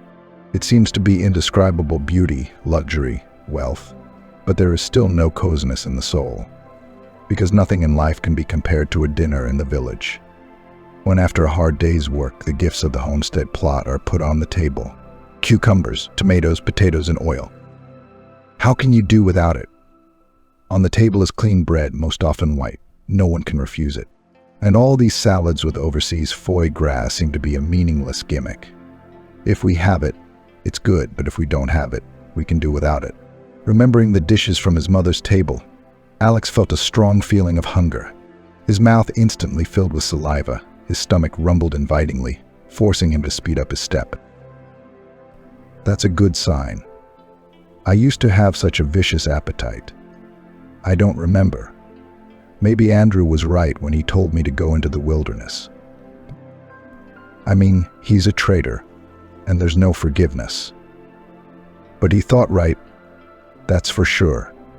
Alex thought, and involuntarily increased his step, to his sincere surprise. The businessman noted that his gait became more confident, and his head became clearer, and no longer heavy as lead. Of course, this could not be considered healing, but given his unenviable situation, it was the best thing that could have happened to him today. Despite the fact that the time had long since passed noon, there wasn't even a chill in the air. Sweat rolled down the businessman's face, used to traveling in an air-conditioned car, and here he had to take his feet in his hands and walk to his parents' house, where he had spent the best years of his life. What a fool I was. I chased the money. I lost more than I gained, my mom's trust. But why did I need this town? Alex asked aloud. The sound of his own voice against the background of the countryside seemed unnatural and somehow not serious. Suddenly, a couple of meters away from the road, a strange squeak was heard, as if a child was hiding behind a haystack to play hide and seek with someone. Alex stopped and put his bag on the ground, warmed by the merciless sun. The strange squeaking sound was repeated again, forcing Alex to take a couple of steps towards the nearest wild briar bushes. By mid-June, it was already in full bloom, and the man remembered that at such a time the village lake was a good place to catch crucian carp. Alex came closer and cautiously walked around the thorny bush, which spread its branches in all directions like a giant spider. He took a closer look and shuddered with amazement. In the grass lay the fiery red body of some animal. It was bigger than a cat, but not as big as a big dog. It's a teenage fox, albeit a large one. "What happened to you?" Alex asked anxiously, and touched the red-haired animal with his hand. The fox shuddered his whole body, and then cried out pitifully, just like a child when his favorite toy was taken away from him. "Buddy, what's the matter with your paw? Why is it clinging to it?" Alex asked quietly, and he said it in such a tone as if the fox could really answer him. The red-haired animal squeaked again and tried to lift his front paw, on which some strange object glittered. How flashed in his head, but how to take it off. And what if the fox would cling to my hand with a dead grip, deciding to protect himself? Alex took one of his shirts out of his bag and wrapped it around his arm for safety. However, the precaution was unnecessary, because the fox endured the whole procedure of removing the trap, and at the end he licked Alex's hand. "Wow, how kind. And they say that foxes are evil, cunning animals," Alex said, wiping away a tear. The red-haired animal shrieked gratefully and tried to get up, but at the same second he fell on his side with a muffled groan. "Quiet, quiet. Where are you going so quickly? I'm not a doctor, but I think your leg is broken. Let me take you with me. You know what my mom's like. She'll get you back on your feet. You just have to be patient." "Okay?" Alex asked. The fox sneezed amusedly and looked eagerly at his savior with his beady eyes. "I got it. I'm not stupid." "Well then, bear with me, little one. Now we'll be on our way. I'll put you in my bag. Okay? But I won't close it or you'll suffocate in there. Oh, I wish I had some water. I could use some cold water to make my teeth clench." Alex summed up and carefully put the fox cub in the bag. The cub behaved calmly, only occasionally flinching when Alex awkwardly lifted the bag over another bump. At last the village appeared ahead, quiet houses, wicker fences and fences leaning on one side. From one side of the village could be heard the distinct mooing of cows. From the other came the clucking of chickens and the pitiful bleating of goats.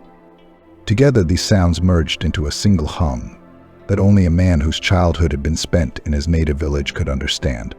Alex knew that he had to walk another 200 meters before the roof of his parents' house would appear. Once there had been only a small outbuilding, which his late father and grandfather had rebuilt into a good-sized house. The businessman's heart beat harder.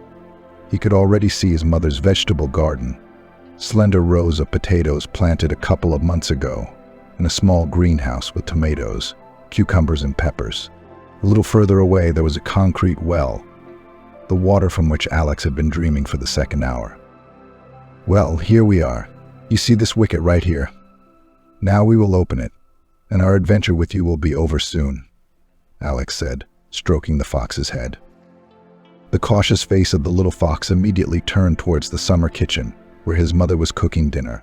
Alex took a couple of steps towards the gate and froze with surprise. There were two people standing near the fence, a stubby woman in her 30s with a frightened look, and a boy of about 7 years old, looking at the world with his usual childish curiosity. When they saw a tall and thin man with a bag in his hands, the couple froze, especially the woman, who looked like a vagrant. Mother and son look like homeless people, though you're not far from them yourself, Alex. The businessman thought to himself. "Hello, uncle. Are you from this house?" The first to break the awkward pause was the boy.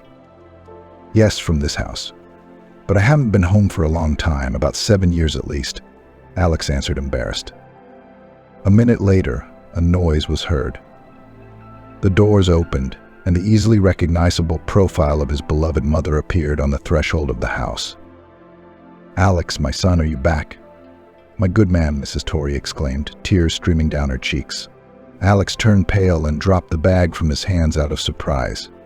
At that moment, the little fox inside squeaked pitifully, which did not escape the attention of the boy and his aunt.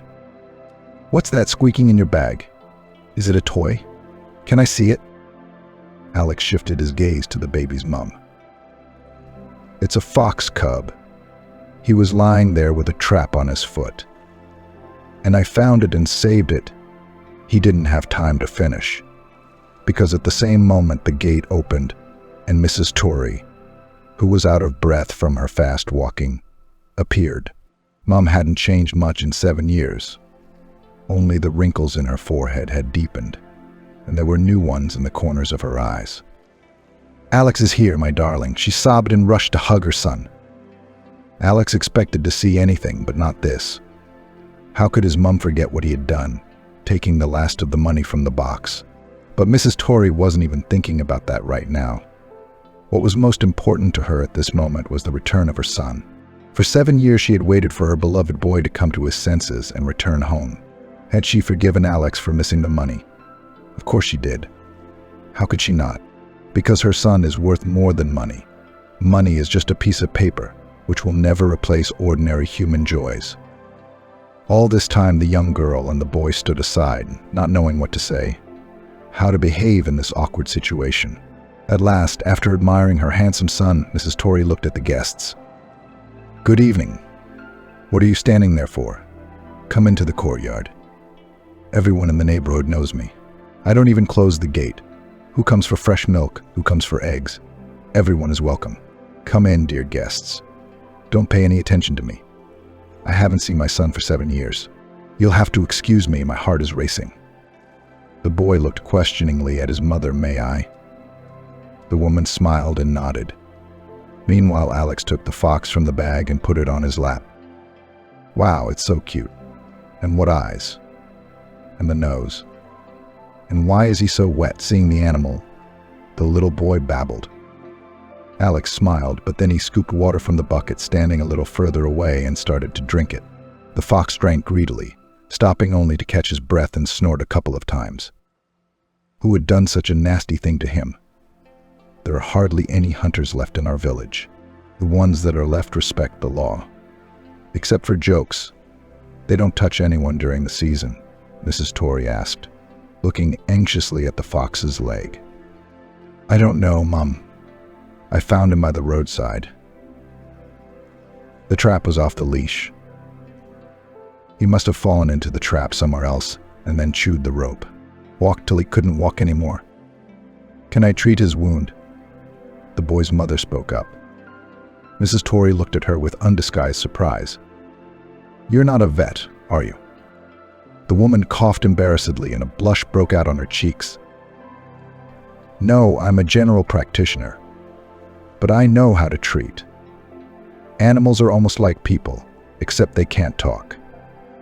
Mrs. Torrey looked at her with respect. That's a good girl. Go on, help the baby, of course. And I'll get some bandages and greenery. Auntie, won't it hurt Carrot Top? The green stuff stings. The boy was very worried. Mrs. Torrey smiled. No, honey, we'll be careful. And your mum and I will blow on the wound so that Listenok will not feel anything at all. Alex looked at everything that was happening and could not believe that all this was happening to him. Yesterday he was sitting in a stuffy office, reprimanding the employees and complaining about the cleaning lady who washed the floor badly again.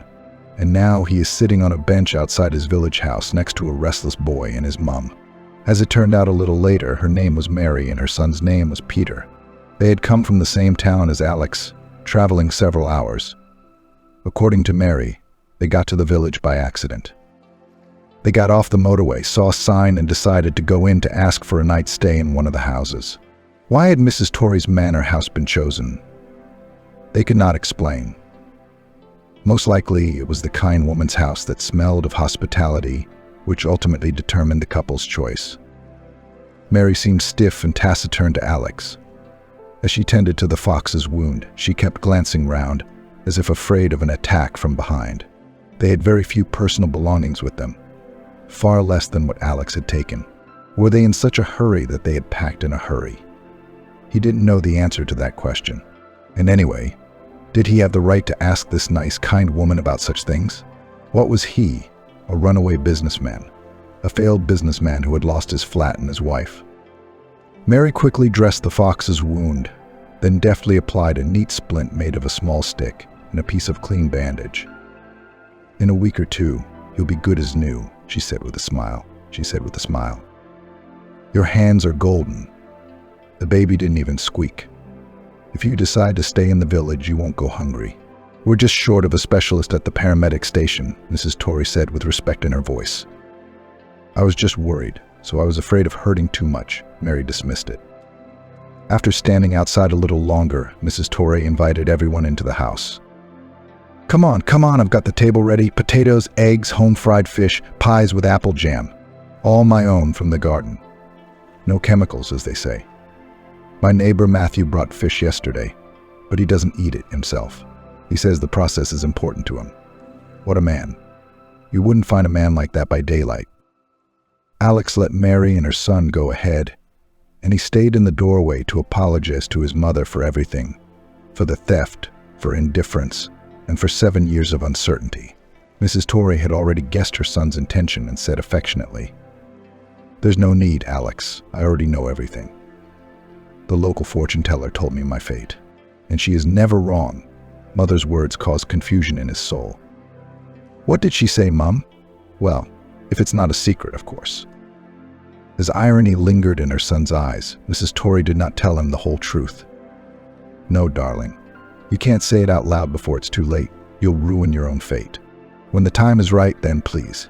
But for now, it's not worth it." Alex shook his head. "You know, Mum, I don't need all this fortune-telling. I'm very ill. Doctors have already done 100 analyses, but they haven't found the cause.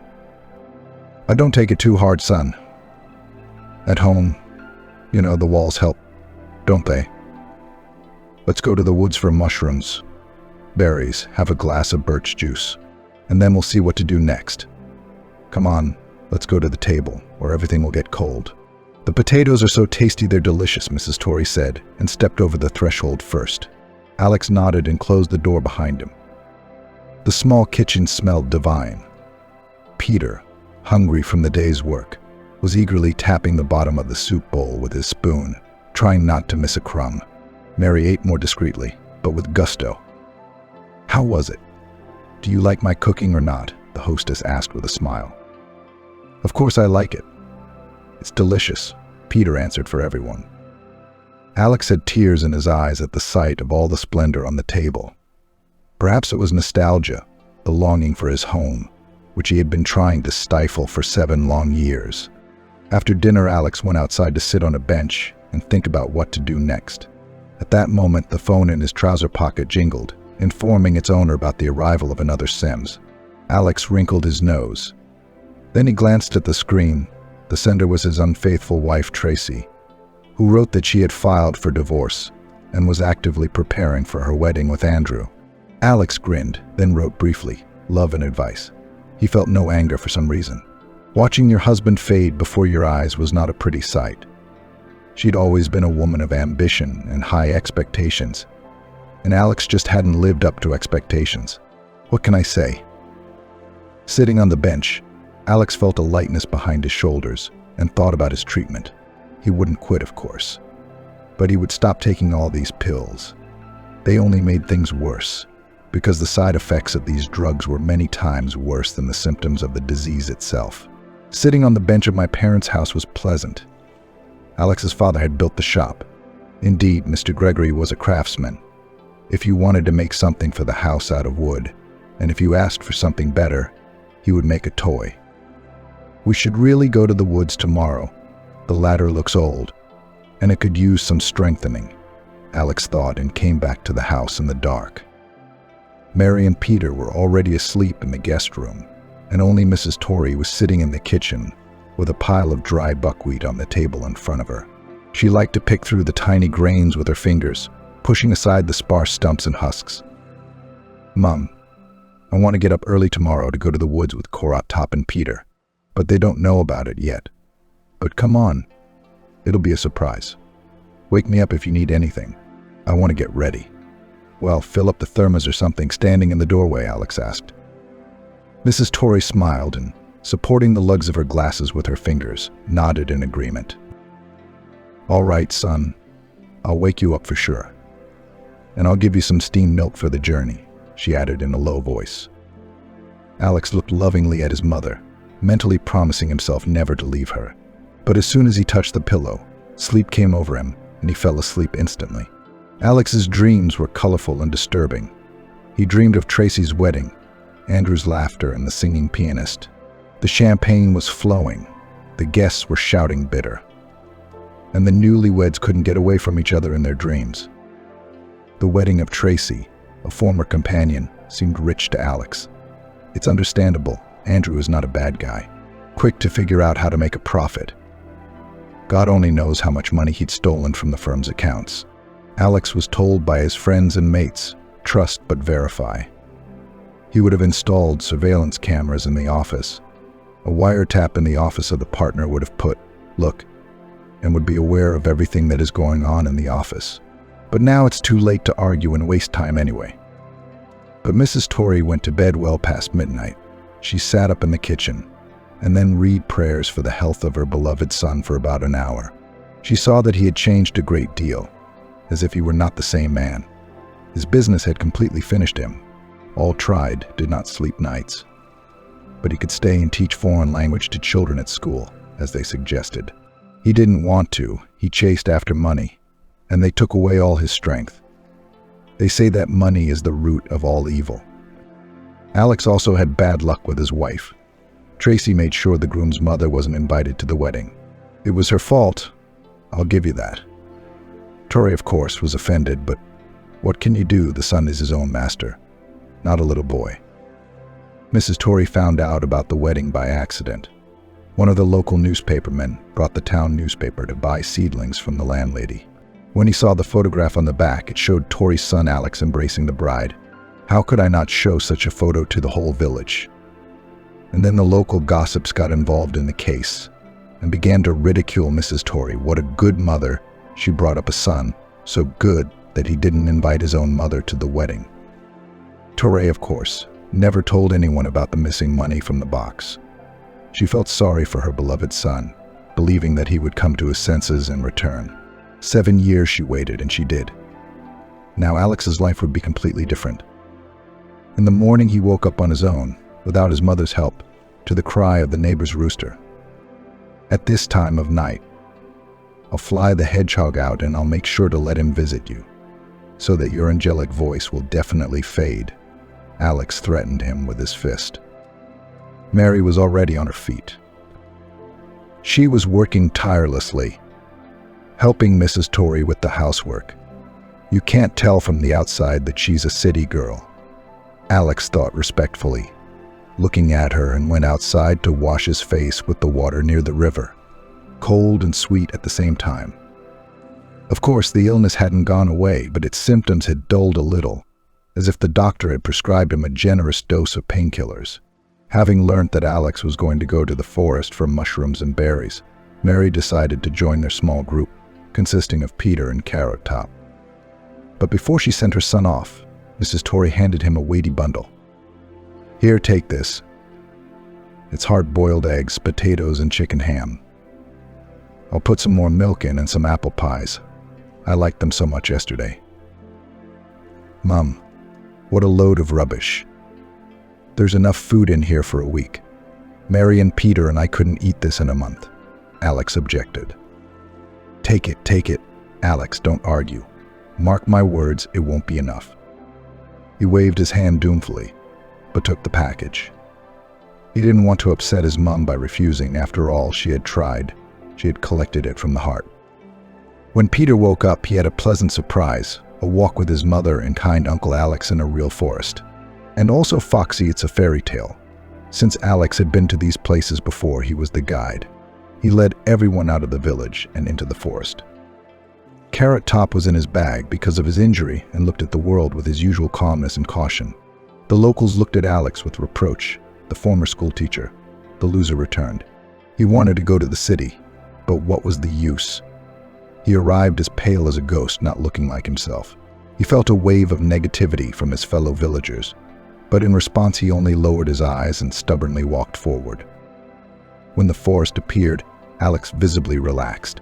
Now he wouldn't have to hide his eyes from shame. The forest father will always help and comfort him. The fir trees waved their branches in a welcoming manner, and magpies chirped like hospitable hostesses. Feeling the power emanating from the dark greenery, Alex cautiously asked, "Mary, why did you and Peter move to the country? You're city folk, aren't you?" She sighed sadly. "Yes, Alex, we are. But we had no other choice. Peter's not my family, if anything. His parents died in an accident. His grandfather raised him from the age of 2, and I'm a GP. This man on the estate, Mr. William, ran a lucrative business, you might say single-handedly. I was hoping for a son and daughter-in-law, but it was not to be. He lost them all, including his wife she left before the children died. She was very ill. A couple of months ago, Mr. William took ill. He kept complaining of weakness, nausea in the morning. I tried to treat him, but he just couldn't get round to it. The people around him were bad, greedy, cruel. They had their eyes on his condition. What does an old man in his old age need? Care and concern. These scoundrels have provided the businessman with everything, they say. We'll carry you in our arms. Just make a will for us, so that we and our counselors will be at your grandson's side. And when Alex grows up, he'll get everything at once. They say it will be a contribution to the future. And the boy won't go to an orphanage, he'll stay with his guardians," Mary went on. And he believed it. But it's a blatant lie. Alex couldn't help himself. Mary shook her head sadly. "But it's understandable for you, Alex." And Mr. William took every opportunity, without thinking, just to help his grandson and secure his future.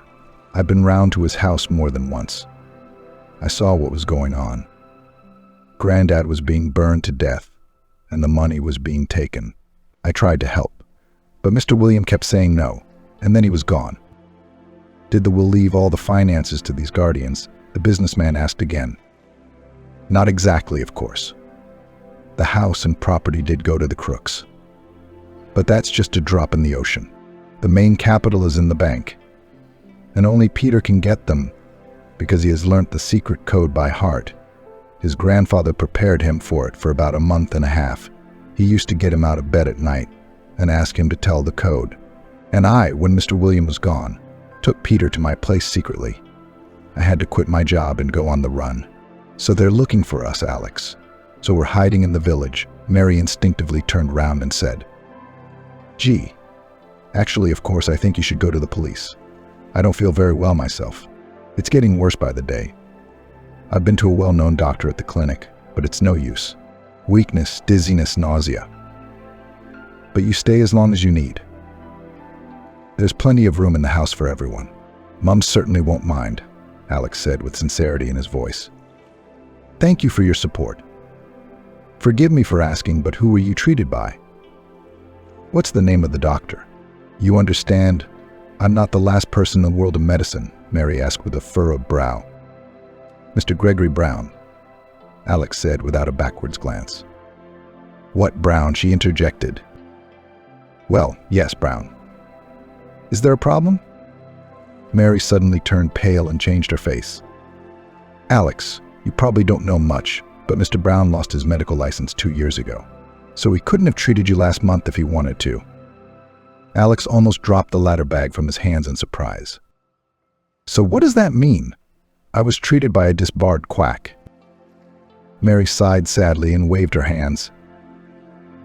"And the drugs they gave you were probably cheap knockoffs.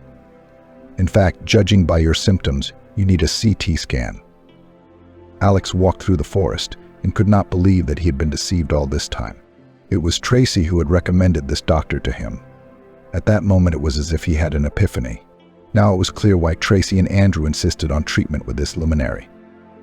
Shaking his head, Alex led his group into the forest, where he remembered a very good clearing with mushrooms. "Wow, Uncle Alex. It's beautiful. Look, the mushrooms are red," Peter exclaimed, and rushed over to a huge mushroom with a strange speckled hat.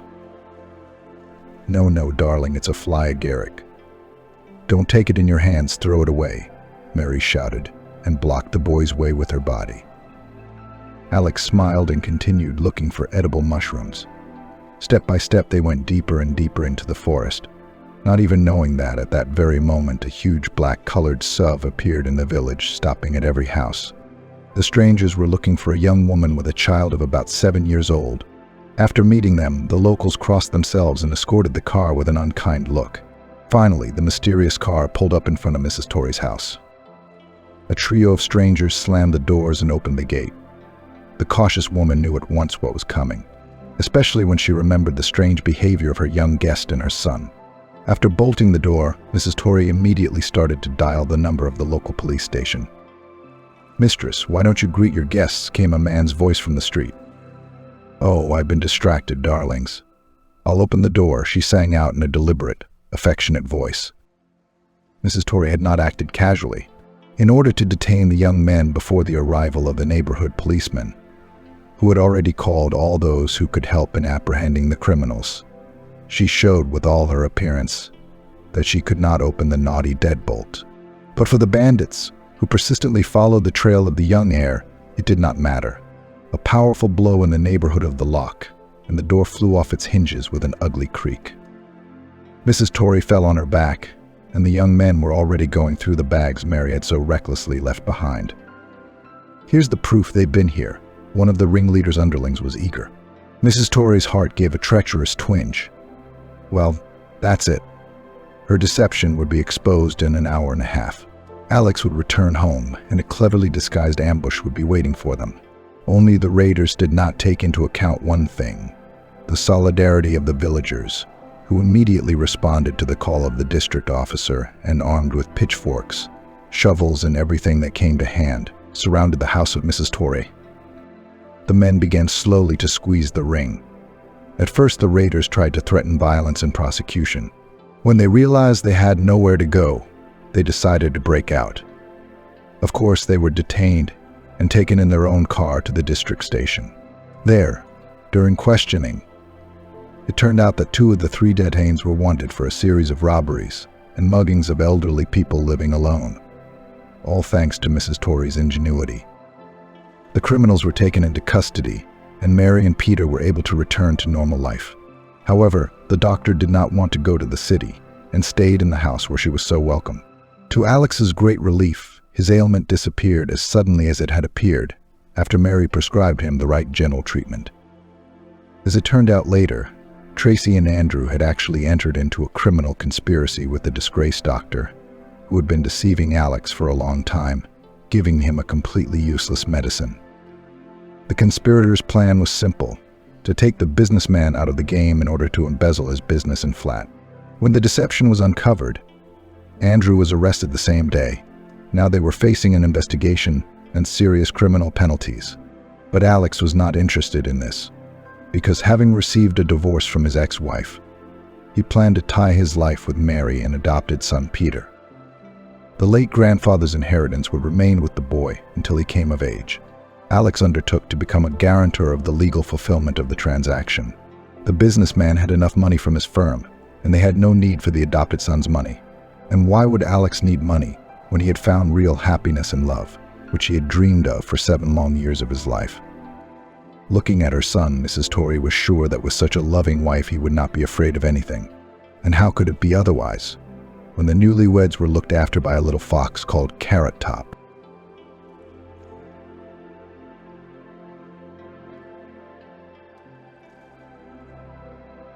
"Archie, where are you looking again?" his wife shouted at him. Sidey, just waving his hand at her, there were young girls on the road whom grandfather liked to look at. "Oh, and you'll wait," she only sighed and went behind the stove. "Stop talking and put the tea on," Archie grumbled. "I'll put it on. But what are you doing? All my life with you." Maria couldn't stand the way her husband behaved. Sometimes she was ashamed, especially when she was young. She had to blush for him. "Lie down." Maria heard him. She quickly lay down on the ground and covered her head with her hands. Immediately, there was an explosion. Clods of earth flew at her. It was impossible to lie down for long. It was necessary to move forward, and suddenly the wounded, they need her help. Alive. She crawled on the ground and turned over the Red Army soldiers. Some were just concussed, squinting, unable to open their eyes. Another was rolling over in the trench. "Nurse, Suddenly, there was a quiet cry. "Yes, sweetie, I'm here." She crawled up to him. "What have I got?" His face and hands were covered in blood. "Now, the doctor will take a look. Everything will be all right." She grabbed him by his jacket and dragged him along the ground. The soldier himself helped her with his legs. It was dangerous to get up. They crawled only 5 meters, and the girl was already exhausted, but she would never show it. She had to take the wounded man to the infirmary, which was located here on the battlefield. Maria lived with her parents. She had just finished school. Everything was good. It seemed that only a bright future lay ahead. "What do you plan to do?" her mother asked her. "I don't know, enrolled in a nursing course." The girl was smiling. "Good, that will always come in handy in life," her father praised her. They were all sitting at the table together when the radio announced that war had broken out. "How is it?" The girl looked at her parents with frightened eyes. Which was to be expected, the man sighed. Everyone had been preparing for this for a long time. Yes, it was unexpected, but many were talking about war. There was nothing left to do.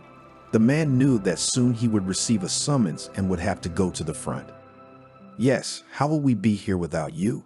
My wife began to wail. "Honey, don't cry. I think that not only me, when the summons comes, no man will stay at home. Everyone will go to defend their homeland," hugged her husband. "And I'll go." Maria got up from the chair. "Where are you going? You're not old enough yet," laughed her father. "Why, everyone goes, and I cannot." The girl realized that after the course, where she will learn how to provide first aid, she will definitely be useful to her country. "Well, sit down for now. No one has not yet come and did not call you anywhere," her mother told her and patted her on the back.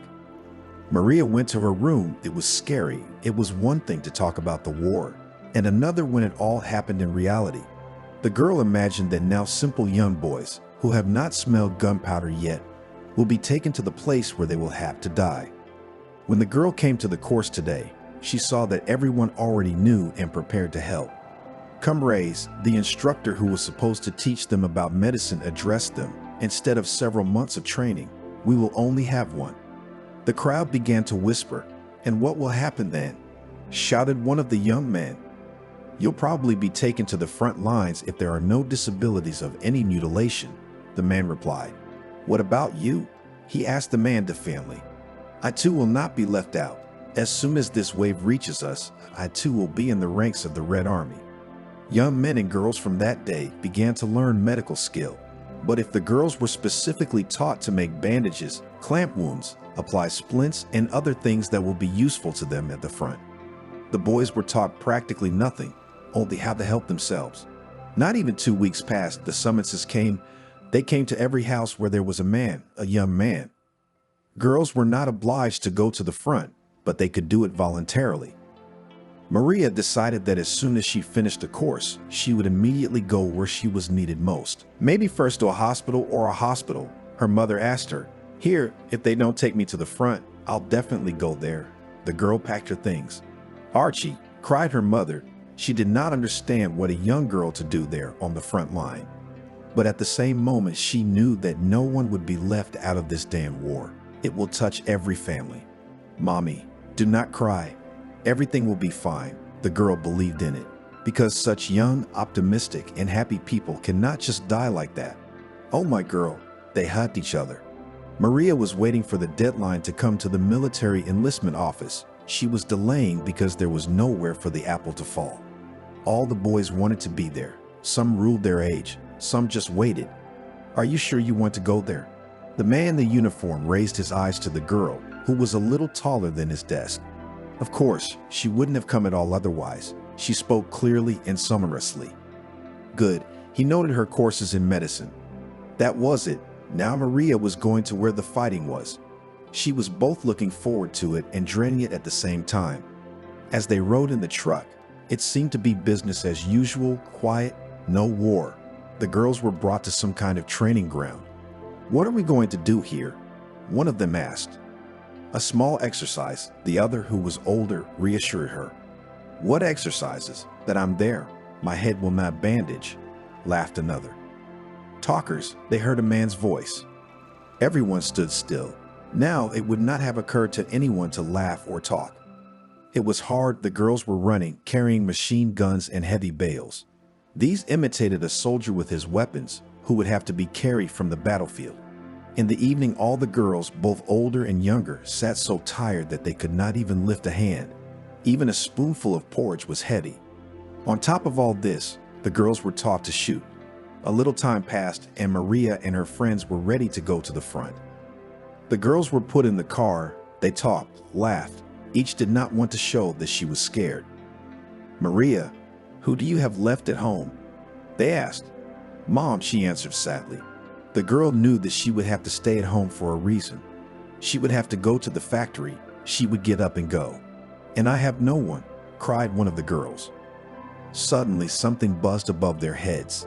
The car swerved to the right, but it was too late. There was a terrible explosion. One was wounded. The other was thrown aside. Many who remained in the back, they were no longer alive. Maria lay in the bushes. Her ears were ringing. She wanted to see where everyone else was, but she couldn't. Then she closed her eyes and pressed herself to the ground. Somewhere in the distance, something was rumbling, rattling, but to Maria, it was all just a rumble. She lay like that until it was dark. When it was dark and everything was quiet, the girl got up and looked around. Her head was still a little noisy, but her eyes could see normally. "Is there someone here?" Maria whispered, but no one answered her. She walked forward, all the time hiding behind bushes. In front of the girl saw a wooded area. She decided that it would be easier to move there. She hid behind a tree to look around and then went on. When it started to get light, the girl went into a thick shrubbery. There she sat down, decided to take a nap. "Maria, wake up," she heard through her sleep. "Who's there?" She opened her eyes sharply. But there was no one around, but there were voices somewhere. Maria looked closely, saw that they were Germans, and ran in the opposite direction. Then there was an open space where she had to crawl almost all the time. She didn't know exactly, but it was about 4 days later when she saw wooden log cabins that only came out of the ground a little bit. She realized that this was where ours were, and she rushed over there. There was no strength at all, but she managed. "Stop, who's coming?" They stopped her as soon as she came into sight. "I'm my own Maria. I need to go to the chief," she almost cried. "Who's your own?" 2 soldiers laughed. But the girl was not to laugh. She fell to her knees from helplessness. The boys picked her up and dragged her to the dugout. There Mary was put on a bench which stood here. At the table sat a man in military uniform and looked at her spitefully. "Well, and who are you? Where are you from? Why are you dressed like that?" He looked at her without looking away. The girl pulled out of her pocket all the documents she had, put them on the table. "What are these?" He nodded at them. "A Komsomol card, proof that I took a medical course," she began to enumerate. "How?" He raised his voice. "We went, and there was a bombing, scattered, and here I am. Through the woods and fields, straight to you," she began to tell confusedly. At that moment, the man was looking through the papers on the table. "I see, we need to sort it out." He stood up. The girl also rose to her feet. She walked over to the table, picked up a pencil, and started drawing on the paper. There she finished, all the while the military man stood behind her and watched. "What is it?" He did not understand among the squares and dots that Maria had drawn. "This is a village. This is an open space. Here is a forest," she began to explain. "The dots are guns, and the squares are tanks." "And you memorized all this?" He squinted. "Yes," she nodded. "Okay, I'll take you to my location, but watch for me," he wagged his finger. "Thank you," and she slumped senseless. Maria was carried away, put on a bed. When she came to her senses, she was fed and given water. "Can you get up?" A young girl who was next to her asked her. "Yes," Maria said confidently. She started to get up. She felt a little dizzy, but she stood for a while and it went away. After that, the girl was ready to go into battle, well, of course, her own. The soldiers immediately noticed this little skirted girl. She was here and there, managed to do everything and everywhere. "Praise," the senior soldier said to her. "Thank you, I'm not trying for myself, but for the country." Maria was so proud of herself when she managed to drag the wounded to the tent with the medics. Sometimes they had to be knee-deep in clay and mud, but Maria couldn't leave anyone there in the field to die. She had to cover herself. She had to carry a huge man and his weapons. Once on the battlefield, she was shot in the leg. Her body was so sore that she almost broke her teeth when she clenched them to keep from screaming. "How are you?" the surgeon asked her when she was in the tent. Fine. Maria had already given herself a tight bandage. She laid down on the bed to close her eyes for just a moment. Their tent moved around a lot. The girl never once regretted coming here. And now today it was battle again, explosions all around, and she was dragging this poor guy on her back. She felt that he was helping her, but it didn't make it any easier. She was also afraid that he was seriously wounded, and with these movements he would only make himself worse. Help! She saw two men who were very close by. They rushed over, picked the guy up in their arms and carried him into the tent, then came back for Maria. She was covered in blood, but not her own. Maria went up to the surgeon, asked if she needed anything. He just nodded his head for her to move away. The girl herself did not understand what was happening to her. There were so many people like him. She never paid attention to anyone, but here, it's like some kind of attack. She hadn't even seen his face, but she could feel it in her heart. "Can I sit with him?" she asked when the fighter was moved to the bed. "Please," the doctor answered. He had no time to think about it. Maria sat by the bedside, stroking the young man's head where the bandage was. She left when she had to, but she spent almost all of her free time with the man she had brought here. "Who are you?" She dozed off and heard his voice. "Maria," she opened her eyes and looked at the guy who had come to his senses. "And I'm Archie." He wanted to smile, but he didn't do it well. "Hello." She looked so tenderly into his blue eyes. "Were you the one who got me out of there?" he asked the girl. Yes, she wanted to pet him again, but this time she didn't dare. "Thank you." He closed his eyes. Maria went for water, brought it to give to the fighter. "Here, sweetie, drink it. It'll make you feel better." She tilted the iron mug. "What are you babysitting me, Run? You probably need it." He took a sip and did not open his eyes. "All quiet for now," she said. Archie was on the mend. He could already sit up on the bed. Maria was helping him with everything. "And what now? I'll get on my feet. Will you go out with me?" smiled the guy. "What date? The war is around," she grumbled at him. "So what? You're so brave. We won't lose." He winked at her. "Come on, stop joking. Let's go for a walk." She gave him her hand. In a couple of weeks, Archie was as fit as a horse, though he still had a bandage on his head. "Shall we go for a walk?" He gave her an elbow. "Let's go." The girl grinned. They walked a little way to where the ropes with underwear and bandages were stretched. Maria was taking everything off. He was helping her. "I'm probably going to be discharged," he said sadly. "And what? You'll go home?" "There are not enough men's hands," she told him. "Where are you from?" Archie asked the girl. "If I tell you, will you come back after the war?" she asked. "Yes," he nodded. Only then the girl told him where she had lived before with her parents. "Why are you so sad?" The guy noticed it. "I remembered about Mom and Dad," she honestly admitted. There was no news from them. "Nothing. The victory is coming soon. We'll come home. We'll live like before," Archie told her confidently. "How do you know?" She stared at him. "I know that our people cannot be broken." He clenched his hand into a fist. It was 44. It had been so long since the beginning. So many people were just despairing, doubting that victory would really come. "Maria, what are you with him?" A young nurse came up to her. "Why?" The girl didn't understand the question. "Yes, you know, he is still that walker. Not a single skirt will not miss," said to her that whispered. "I have not seen. I do not know." She turned away from the girl. She saw Archie looking at other girls, but she didn't say anything. They were just chatting. "What are we whispering about?" He came up to them. "About you," Maria said, and looked at him with a look that made him sit up. "What about me?" He was having fun. "That you are a woman hunter." Maria shook another bandage and hung it on the rope. "Don't listen, they're talking." He furrowed his eyebrows and made a serious look. "Oh, that's it.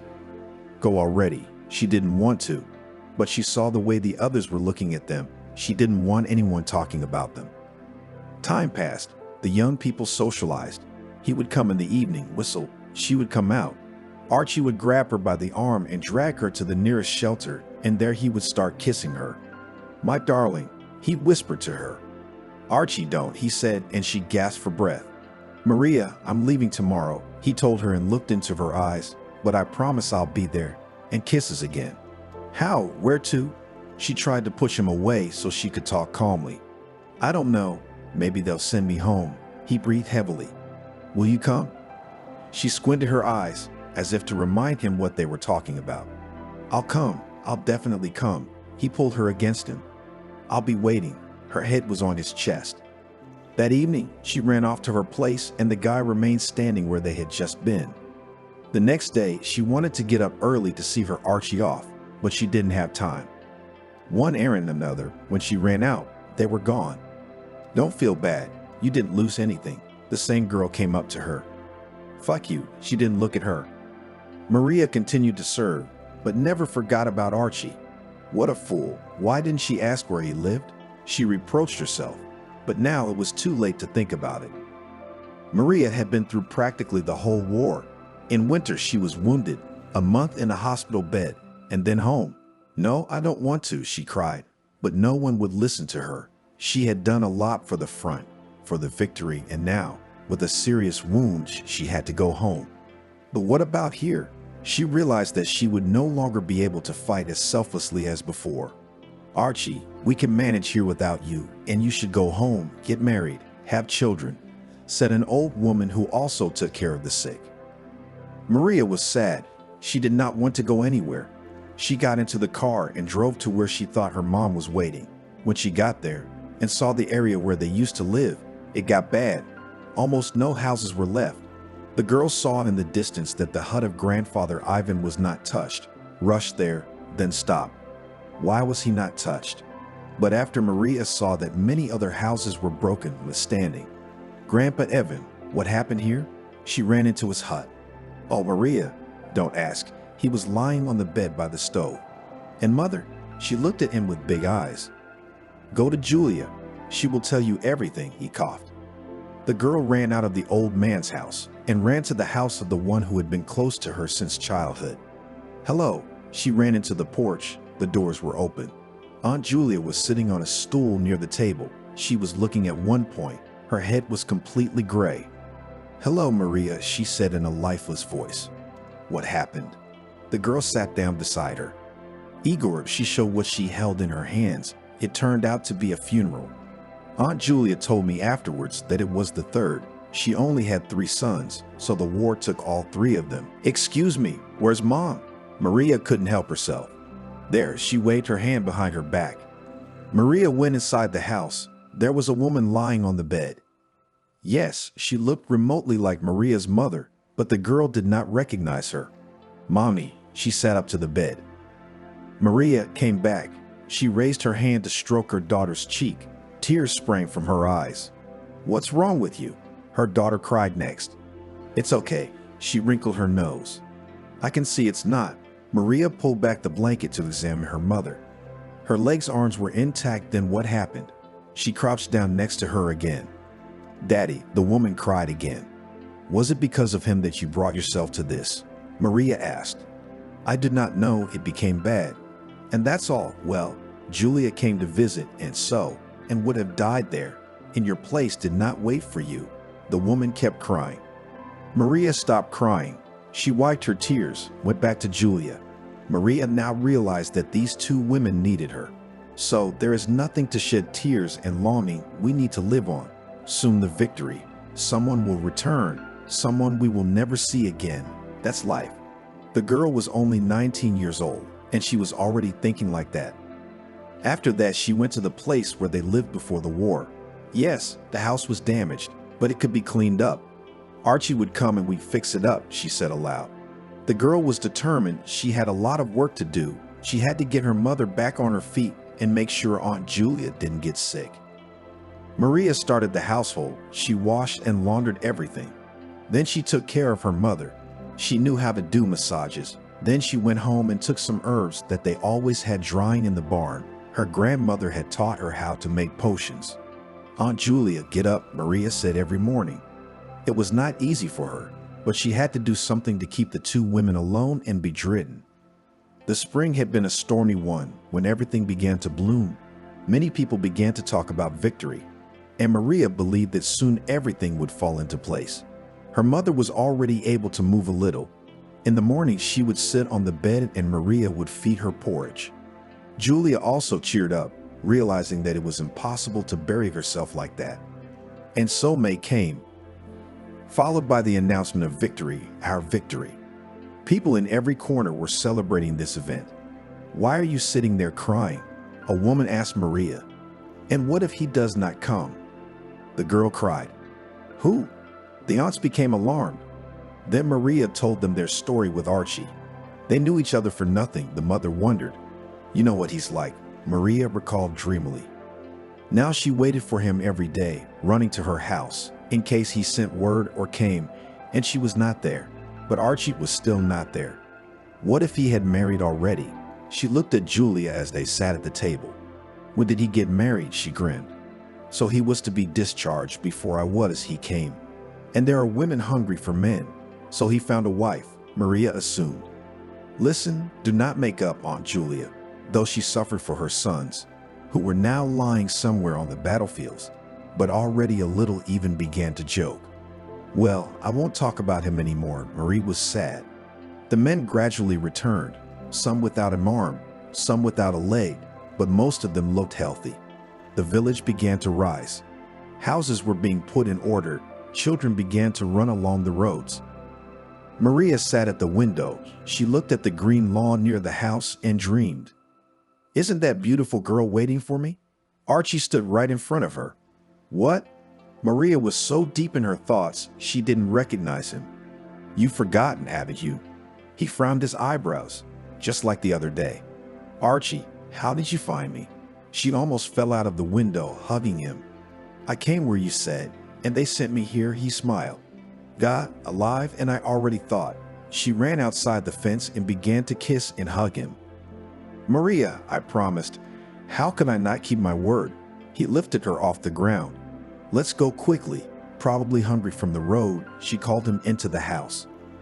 There wasn't much food, but there was something to eat. The girl sat him down at the table. Aunt Julia came in and started asking questions. She waited. Maria smiled. "I can already see that," the woman said resentfully. "Archie," her mother called her from the room. "What?"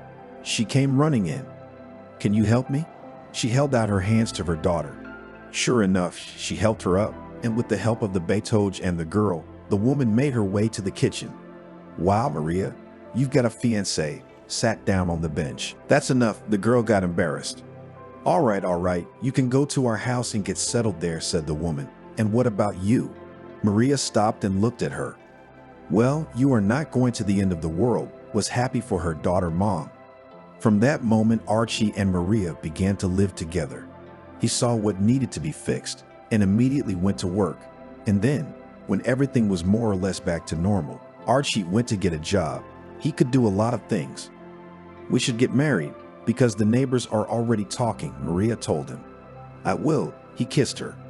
Aunt Julia took her dress out of the closet, the one she was getting married in. Together with Maria's mother, they trimmed it here, sewed it there, added ruffles here, and it turned out very beautiful. "Daughter, the dress is ready for you," the women said to her when she came to them. "It's beautiful. It's yours," she looked at Julia. "And now it will be yours," she hugged and kissed the girl. "Thank you." Maria couldn't get enough of him. Although it was still hard in the village, but everyone was invited to the wedding. The villagers took everything they had out of their cellars and chests and set the table. Everyone raised a glass to the young couple. Grandpa Evans sat on a chair. He leaned on the gate and took a harmonica in his hands. It became fun. Then Aunt sang songs. The young people who stayed behind picked up. Maria was a happy bride. She looked at Archie and could not believe that she had saved her husband for herself. From that time, they began to live already as husband and wife. Time passed, and the village grew more and more prosperous. Archie was now working in the field on a combine harvester. Maria liked it very much. She went to the local Mercer station and worked part-time. "Maria, your that to Cindy yesterday came by," said to her grandmother Zena, who came for help. He was just hungry. Maybe he didn't listen to her. She was on her way home to talk to her husband. "You're at it again. Not for nothing I was told that not a single skirt do not miss." She stood over him with a towel in his hands. "Who are you listening to again?" He was sitting at the table. Grandma Zina said that you were at Nakis, she confessed to him. Really? He made big eyes. And if I see or hear you again, you'll go back to where you came from. The girl didn't stop. She had a lot of courage. Archie, I only love you. He held out his hands to her.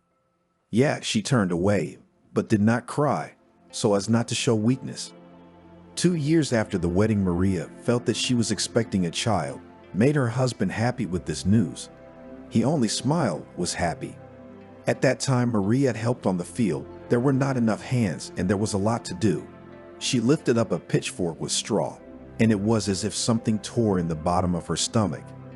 Ouch, she screamed. The women immediately realized what was happening and picked her up, but only just managed to bring her to the edge. What are you doing?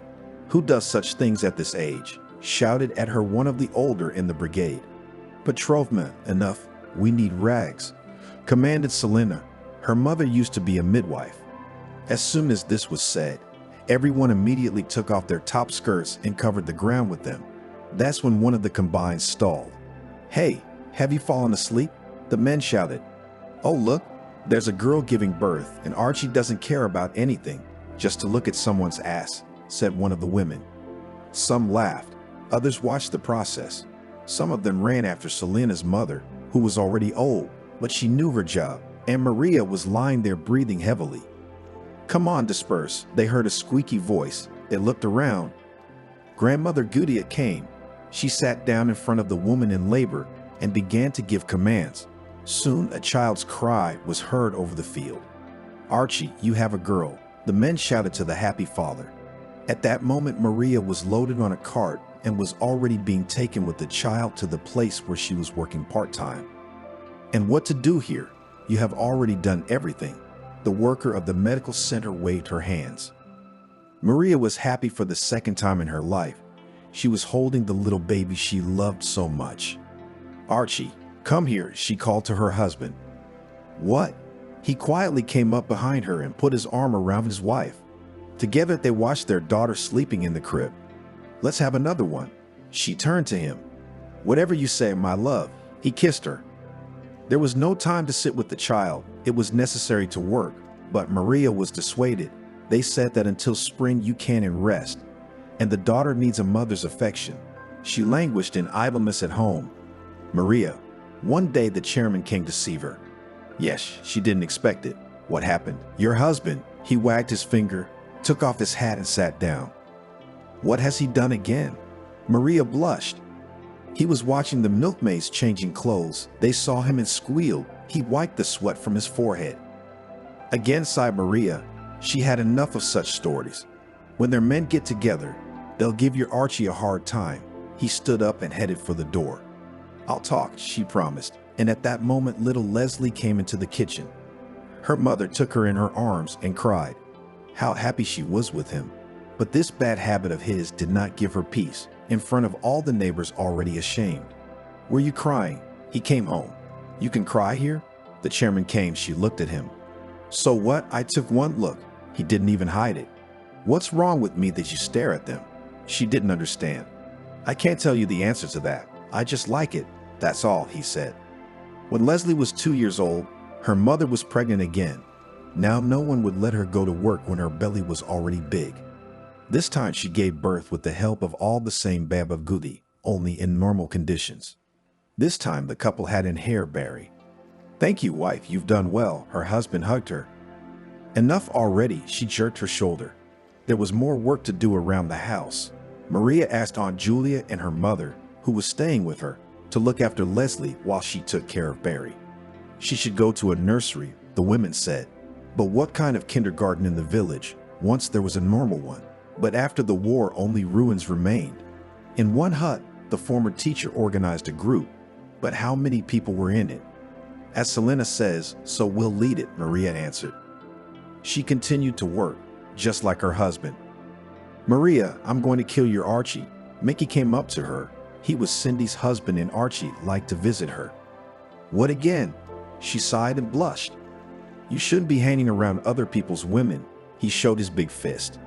I'm sorry he's a concussion, but he only comes in to eat, and if Cindy hadn't made him feel welcome, he wouldn't have come in. I warned you the man was getting away from her. Maria couldn't take it anymore. When her husband came home from work, she suggested he move to the city. Are you, mother, fallen out of your mind? How can we go there?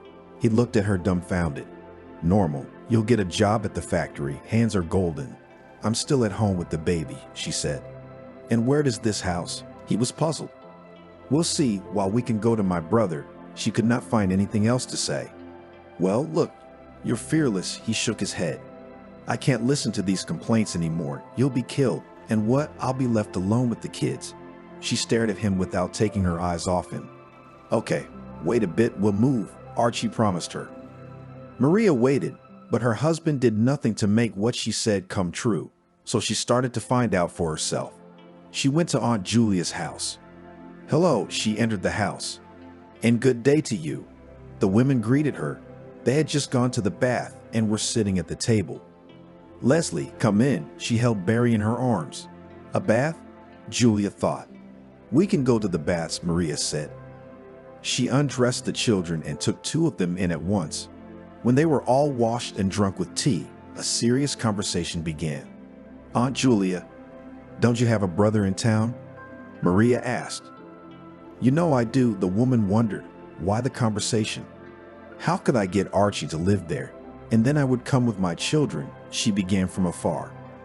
Listen, if he to the factory, he will be immediately allocated housing, especially family, as if she remembered. Well, and if to your brother, at least for the first night, insisted Maria. Of course, let him go. I don't think he will refuse. The woman was sure of it. Well, thank you. Give me the address, asked the girl, and Julia immediately wrote it on a piece of paper. Maria gathered up the children and went home. She was walking past Cindy's house when her Archie came out of the gate. What were you doing out there again? She asked him, and it took him by surprise. Jesus, you scared him. What are you doing here? He was holding his heart. Went to see Julia. Answer the question, she stepped on him. Archie, I was just passing by, and I saw Cindy making pies, so I thought I'd drop in. He justified himself. Would it bother you if Mickey was here? Come on, let's go to your Cindy's house. She put her son in his father's arms and went to the gate. Hello, neighbor, she opened the door. Maria, how are you? Cindy wasn't scared, just surprised. I came to ask you why you feed other men's husbands pies, she said, putting her hands to her sides. Yes, he comes himself, and why not treat? And the woman waved her hands. And what does your husband say to you about it? Archie promises to kill him. Maria looked at her. What's Mickey got to do with it? She looked at the guest. What's that got to do with it? He's your husband, Maria wondered. We're just having tea, she fussed in the kitchen. Tell him that. She turned around and left the house. Her husband wasn't at the gate. He must have gone home with the children, and Maria went the same way. What are you starting? You're embarrassing me for the whole village, Archie told her at home. And you don't embarrass me. The village, 3 people. Everyone knows everything about each other. And he's getting on. She put the kettle on. Okay, I promise I won't come round again, he promised her. Maria lay at night and thought, now they are in the village, she knows everything. And what will happen if they move to the city? No one would say anything to her, and her husband would go out with girls. She couldn't sleep. She kept tossing and turning from side to side. In the morning, she was very sleep deprived.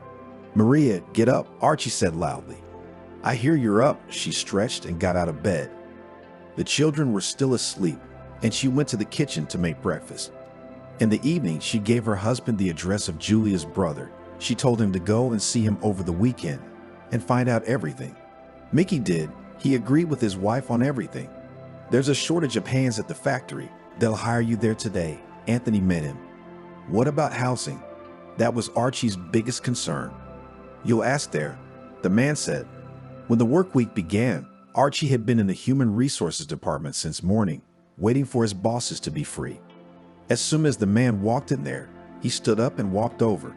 Hello, and I'm here to see you for a job, mumbled Archie. Okay, write an application, said the man tiredly. And housing? Archie was as simple as 3 pennies. And with this, we need to think, stopped the boss. I have a family, children, added the newcomer. All right, let's go, called them into the office. They entered, sat down at the table, and then some papers were placed in front of Archie. "What's this?" He didn't understand. "Look, I have an old house. If your hands grow from where you need, you'll do everything. You'll live or a hostel," raised his eyes boss. "I agree on the house." Archie remembered how after the war he came to Marie. He had to remodel almost half the house. "Nothing. How fast you are," the man told him. "If you work like that, you won't be a laborer for long." Archie liked being noticed by the man who was hiring him. Now he would do anything to stay here. He had a week to move his family. How could it be so fast? Maria couldn't understand. She was hurriedly packing. "And what to drag? Here you have a job, a place to live. Come and enjoy life," he said cheerfully. Maria went to her mother to tell her that they were leaving in the morning.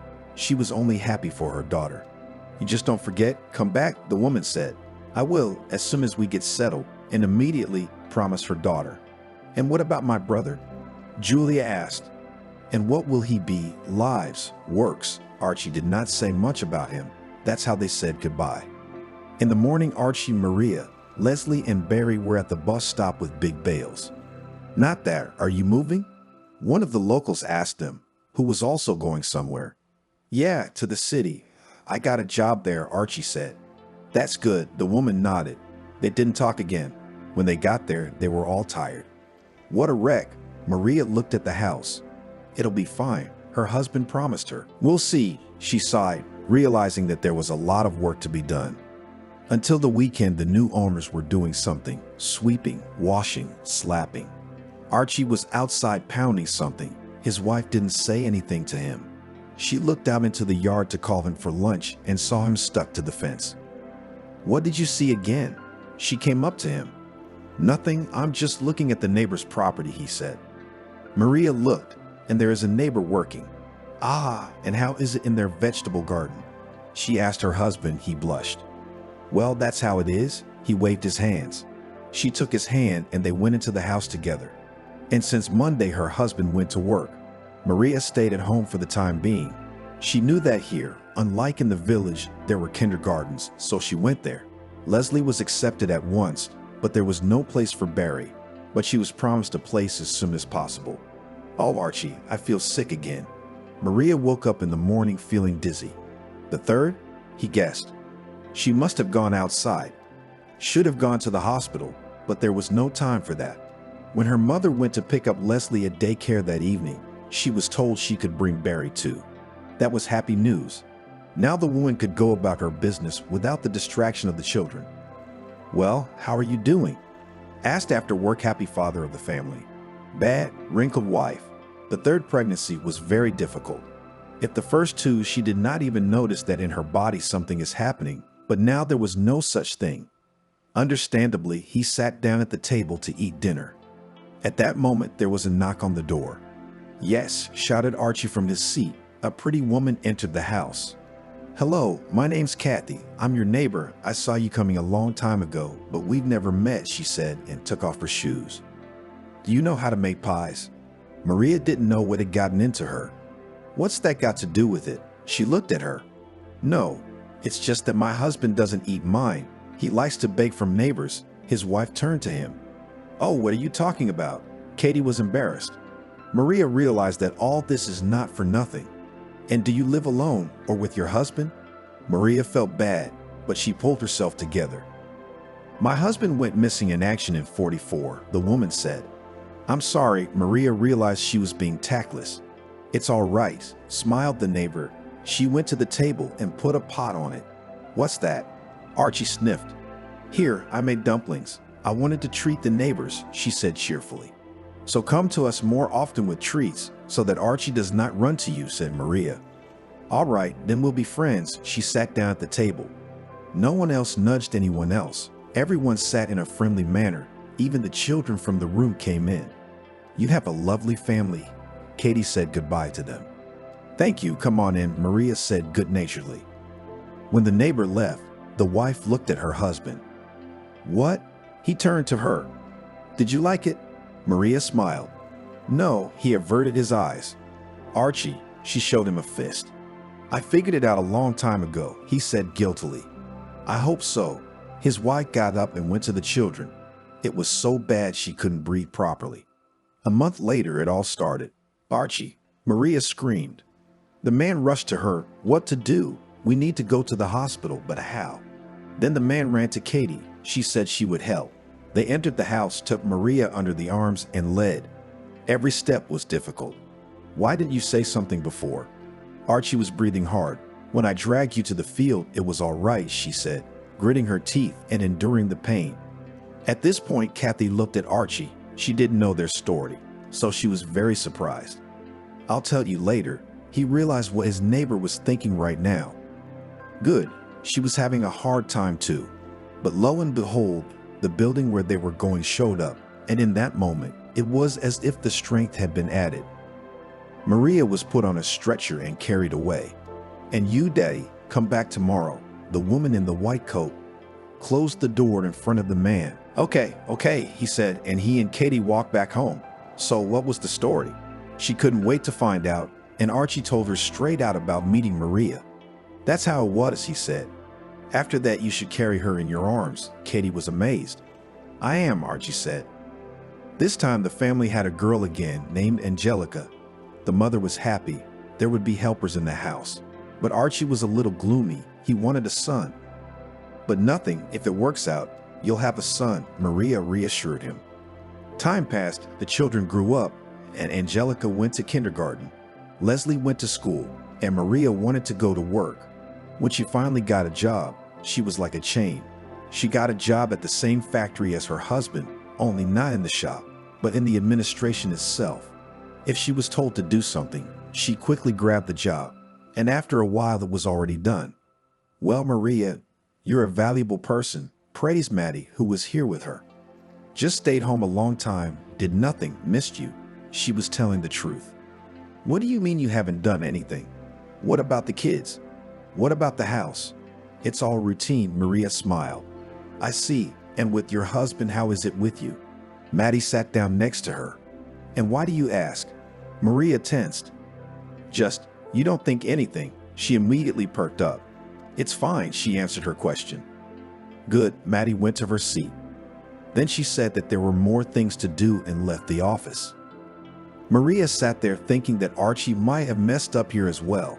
She wondered who to ask, but she never came to any conclusion, and in the evening she had to go to the garden, pick up the children, after that help Leslie with her studies, and cook dinner. But it was all to Marie's satisfaction. Where were you so long? She asked her husband, who arrived 3 hours after her. When the men sat down, he came up to his wife. She heard a smell from him. What are you doing? She made big eyes. Yes, they could get together at the table and drink a little, but to have it like this in the middle of the week, it was impermissible. Now the woman was also afraid of what her colleagues or neighbors would say to her. What's the big deal? A little relaxed, he answered her. Go to bed, Maria told him menacingly.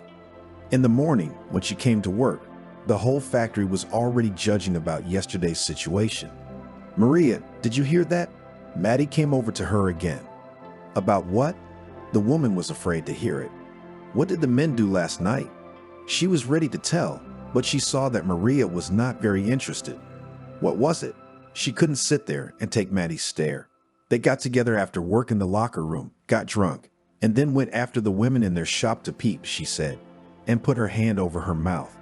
Jesus, here we go again, she blushed. What? Yours was there too? Maddie was blushing now. You didn't know. Maria looked away, thinking that Archie was the one who'd gotten everyone to do it. Sorry, Maddie left the office. Yeah, go pick up more gossip, Maria told her. She didn't know how to look people in the eye at the gatehouse. Even though she didn't know who the women were, she felt like they were all looking at her, so she looked away. Archie, she couldn't stand it when he was home. What did I do? I just looked. He couldn't understand. Disgraced yourself and dragged me along with you. I can't look people in the eye now, she answered him. What did we see there? He started to eat what his wife gave him. And on the weekend, Maria went to her neighbor's house to distract herself and talk. How's it going? She'd set the table. Why did you come alone?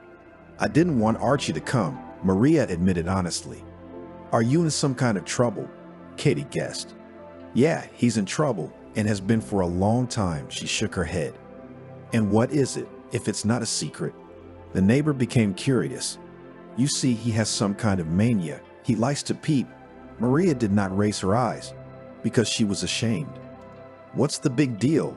Lots of people like to read letters and peek in windows. Sat down across from her Katie. He only peeps on women, Maria admitted then. Well, that's not nice, she blushed. Why? Maria didn't understand her embarrassment. Yes, I just thought, sometimes from the bathhouse I go in one shirt, and if he looks uncomfortable as it is, she blushed even more. I told him, peep after me, even when I go to the bath. I leave the window not curtained. But no, he said, not interesting. She again stared at the table. So here with permission and they're not, laughed Katie. They talked some more and Maria went home. The kids were waiting there. After she talked to her neighbor, it felt a little better. Archie was in the kitchen waiting for her. Why are you sitting here? My wife was surprised. No reason, he smiled. Talk, she realized. Everything was for a reason. Maria, the bosses called us in today. He turned away. So what? She realized the rumors had reached there. Everyone was reprimanded, and in public, he knew his wife would find out anyway. It was better to confess himself. Did you get it? She just said it and went to the kids. I wanted to cry. Well, why did she get him so? And again, she remembered the words of that nurse, that in vain she looked at him. But Maria still loved him, and the feeling was exactly the same as when she had sat by his bedside. Children, let me read you a story, she said to them when they were already in bed. Hooray, they shouted with glee. In a certain kingdom, in a certain state, began to read the mother. Archie heard from the kitchen as Maria began the story, realized she would never come out to him again. He too was worried about what was happening to him, but he couldn't help himself when he saw a pretty girl. He continued to work, and Maria kept up. They never went to the factory together, always separately. Maria, until she divorced all the children, only then went to the office. Well, how are your children, friend? Maddie asked her. They had worked together for so many years that they knew everything about each other. Good, Leslie is helping the younger ones with their assignments, the woman said. And her husband? The coworker looked at her like she knew something again. What's my husband got to do with it? She hadn't heard he was involved in anything in a long time. I was just asking. She looked away. Maddie, if you know something, tell me, Maria insisted. I don't know anything. I was really just asking. The woman started to work. She was counting something. In the evening, Maria decided to ask Archie what had happened. She prepared dinner, sat down at the table, and waited for Archie. Hi, he came into the house. Tell me, she looked at him. What? He looked at her. I don't know. What's going on at the factory again? She didn't take her eyes off him. Maria. He averted his eyes. Maria, am I going to be ashamed of you again? She got up and started to set the table. No, he sat down. What then?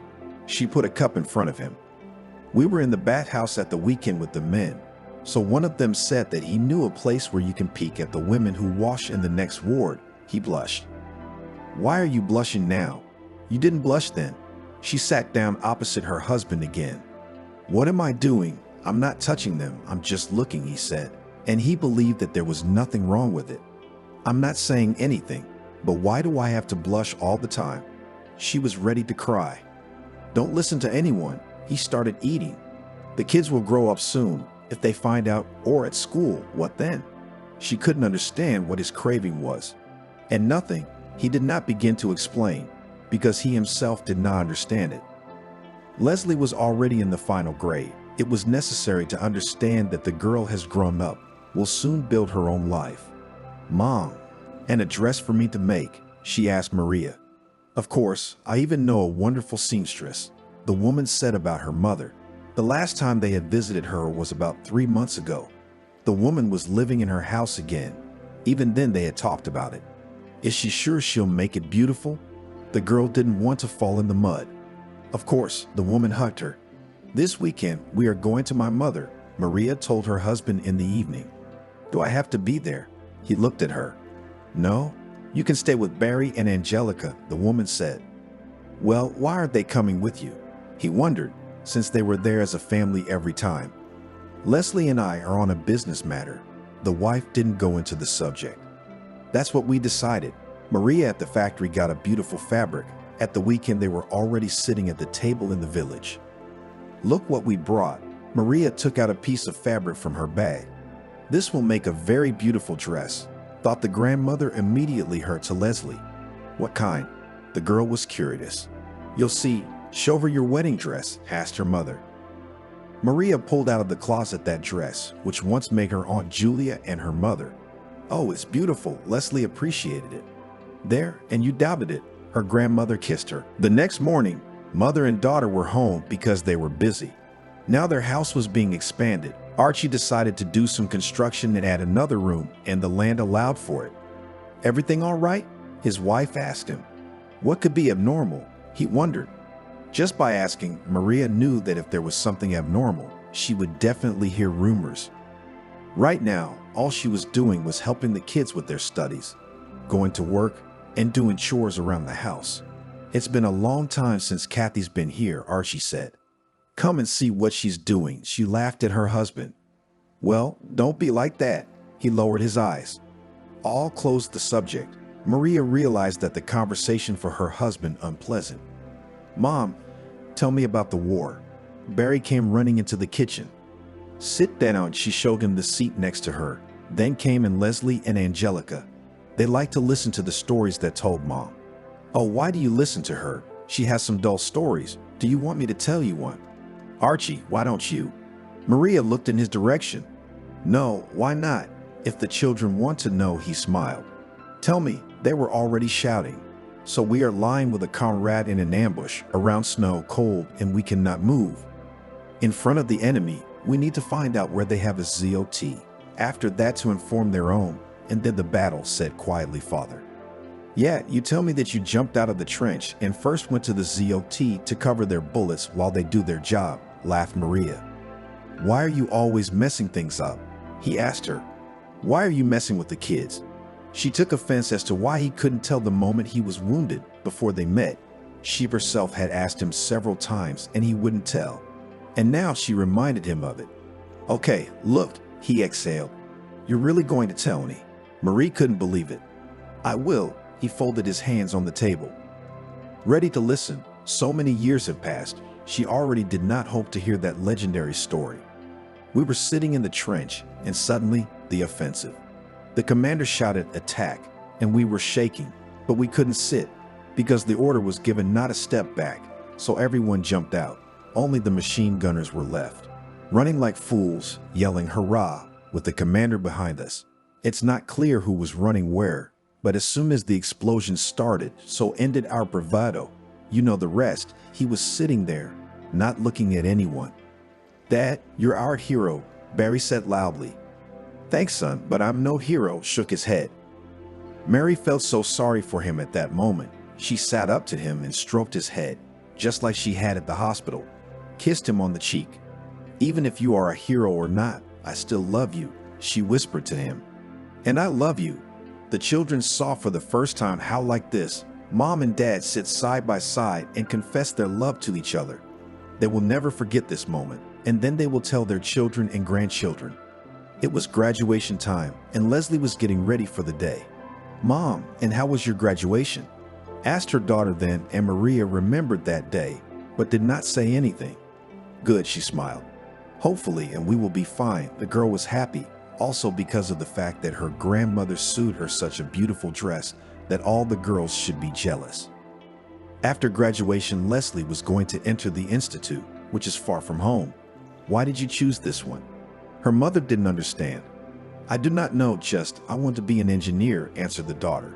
She knew that the local factory requires such a profession, so she decided to study and then return. And how will you go home? The mother was only worried about that.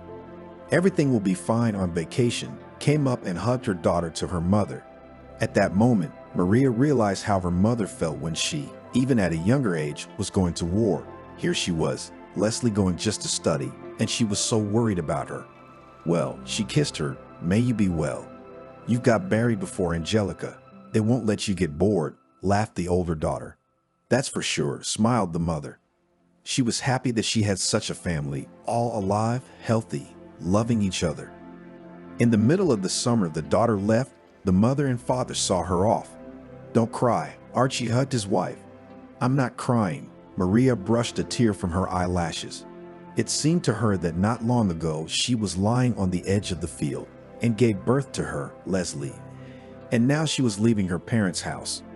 "Let's go home." He gave her an elbow and they headed down the road. Again, work, home, kids, every day was busy. "So, has yours settled down?" She came to visit Katie one day. "I don't know." Nobody saying anything yet, Maria looked at her. She was afraid to hear such talk. As soon as it started, it meant Archie had snooped again. No, don't look at me like that. I don't know anything," laughed the woman. Maria came home. Everything was quiet. She went to bed and wondered if it was the calm before the storm, and she was right. "Barry, isn't Daddy home yet?" she asked her son. "No," he shook his head in the negative. It was strange. Maria had been a little late at work today, filing reports, but she hadn't seen him at the factory either. She cooked dinner, fed the children. They had already gone to bed, but her father was still not home. Maria was worried about what might have happened. She threw on her coat and went to Katie's. No, she didn't want to find her husband there, just wondering where to look. "What are you doing up so late?" Her neighbor greeted her. "Archie still hasn't come home yet," Maria said excitedly. "Come in." The woman let her in. "What to do?" "I don't know what to do." She sat at Zoya's table and drank tea. "Maybe we should go to the factory. They'd like to get together with the men there?" "No, to go there, disgrace yourself. And what if they are now in someone's shed, and I'll come hello?" Did not agree with her guest. "That's right too." Katie didn't know how to help at all. "I think if something had happened, you would have been told about it long ago," she summarized. "Yes, thank you." Maria hurried home, in case her husband had already arrived, and now he had lost her. But when she crossed the threshold of the lady, she realized that no one was here. She sat down at the table, put her head on her hands. Different thoughts went into her head. Maria cried, tried several times to go to bed, because tomorrow morning she had to go to work, but she could not sleep. In the morning, Archie appeared, wearing a torn coat. "Where have you been?" His wife ran up to him. His odor was so pungent she couldn't even understand what it was. "I'm sorry, my dear." He sank down on the chair that stood there. "What for? Answer me. Where were you all night?" His wife pounded him on his back and shoulders. "Tomorrow you will find out for yourself." It was obvious that he felt bad. Maria realized that both she and her husband had to get ready for work. She went out into the yard, threw a couple of logs into the sauna stove to warm up the water a little, and then sent her husband there. He did not say anything, went quietly, washed himself. But that strange odor still did not go away. After that, his wife gave him new clothes. Then Maria woke up the children, sent them to school, and went to work, where her husband had already gone. "Maria, you are called to the assembly hall," ran an excited Mighty. "Do you know what happened?" The woman wanted to be a little prepared for what was coming. "No, I was just asked to call you." Her eyes were running. "Don't you have to be there?" Maria realized that her colleague knew something, but didn't want to talk. "I'll come back later," she said. Maria walked on wobbly legs to the place where she was called. She sat down in a chair. There were already a lot of factory workers here. The boss came on stage, greeted everyone. "And now I will ask to come out those for whom we are gathered here." Maria saw that a policeman was sitting near the stage. Everything trembled inside. 3 men came through the door, Archie among them. All of them walked with droopy heads. The man in uniform stood up. These fellows had had too much to drink this night and were disorderly in the streets, he began to say. What were they doing? A question came from the audience. They were looking into the windows of the first floors, loudly discussing what they saw, and then singing songs, explained the representative of the law. And then, everyone was interested. The patrol car took everyone to the sobering up center. As soon as he said these words, the hall was filled with gasps. Well, why are you silent? Comrades, are not you ashamed to look in the eyes of your colleagues? He turned to the 3 men who stood in front of everyone. Ashamed, Archie looked furtively into the hall. He looked for his wife with his eyes. Why are you silent then? The policeman did not stop talking. We apologize and promise not to do it again. One of them said, all this is good, but you get a strict reprimand one more such incident, and you will no longer work at this company, took the word of the chief. The trio stood with their heads down. They had nothing to say. I also know that the wife of one of you is present here. Please stand up, the policeman asked again. Maria's cheeks flamed. She couldn't get off the seat. She was so uncomfortable with the whole thing. Well, where are you? His eyes ran around the hall, looking for a woman. It's me, hello. Maria finally stood up. And how are you not ashamed? Your husband does such things. I was told that this is not his first prank. How do you put up with all this? He began to reprimand her like a little girl. I'm sorry, I didn't know. I was at work. She looked down at the floor. If this happens again, measures will be taken, the policeman said sternly. I understand you. She was ready to fall under the ground, just not to listen to all this now. Maria went to her office. The workers who passed by whispered something behind her back, but now it didn't matter. So, how did it go? Maddie was sitting in her seat. Did they talk to you? Maria asked her. She guessed how the policeman knew about his wife. No, she made big eyes. Good. Maria left the office. She was disgusted to be here.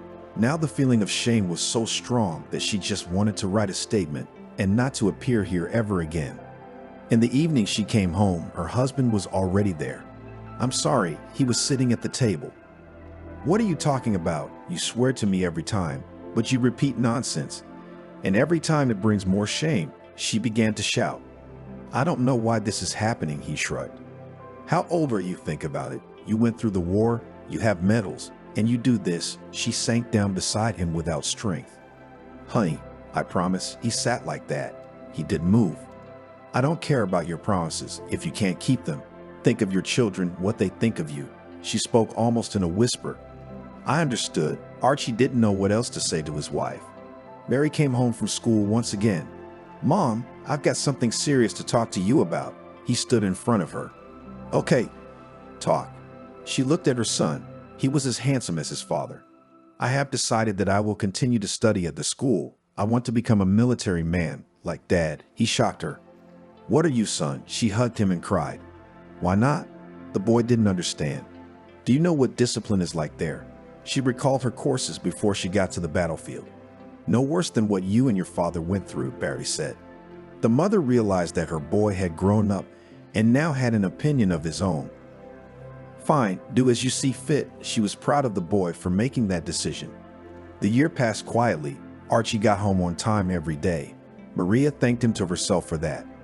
Barry was preparing to enroll. His desire hadn't changed. Am I going to be alone with you? Angelique asked. What will that change? Her mother hugged her. It will be boring, the girl said sadly. Everything will be all right. The woman always supported her children in everything. The summer after Barry left, Leslie arrived. While she was away, the girl had grown up. Hi, honey, how are you? Her parents hugged her.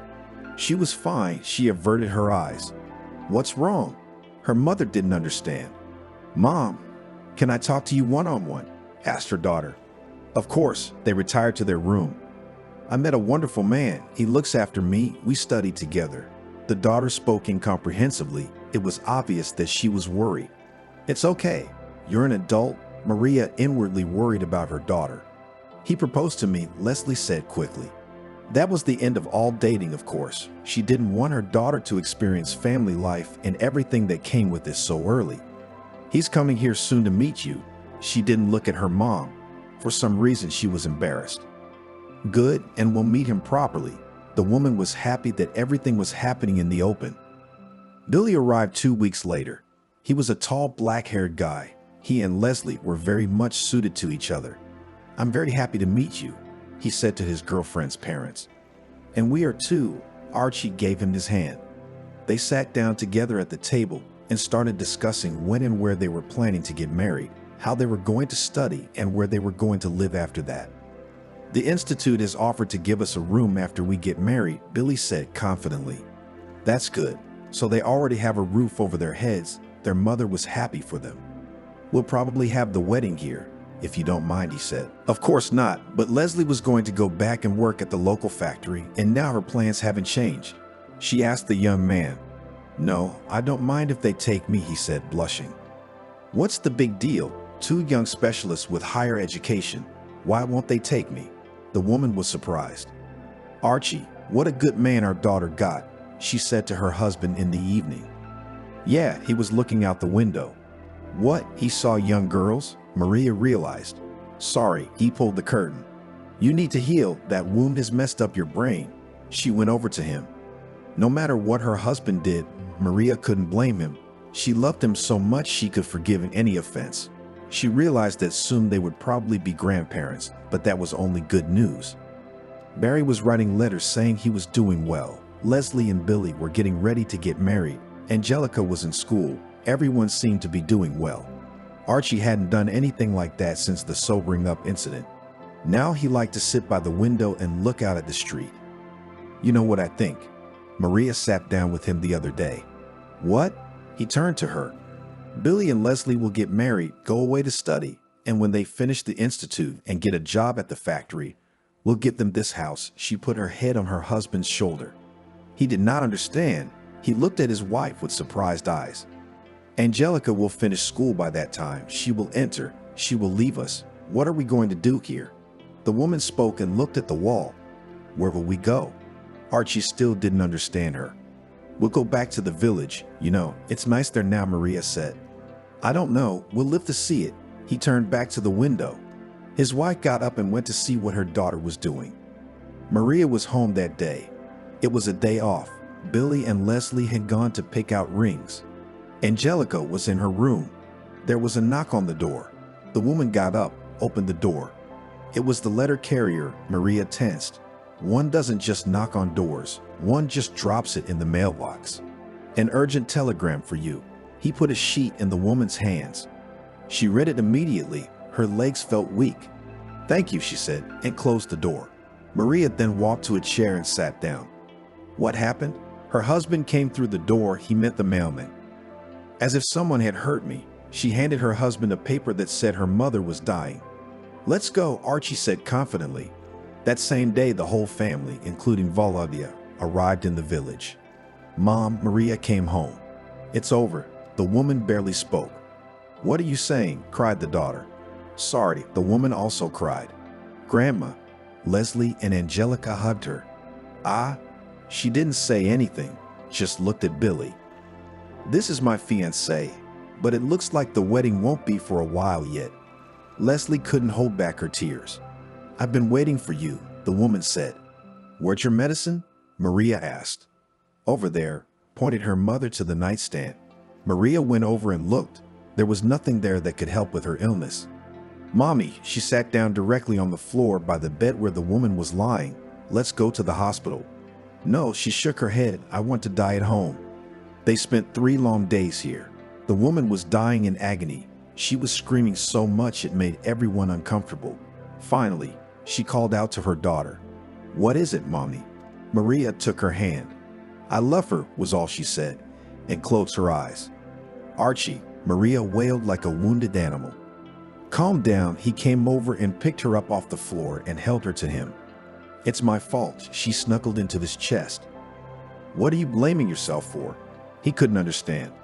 "Didn't go to her as often as I should have," the woman shouted. "Mommy, calm down." Leslie and Angelica were inconsolable too. They were standing now, embraced by the whole family.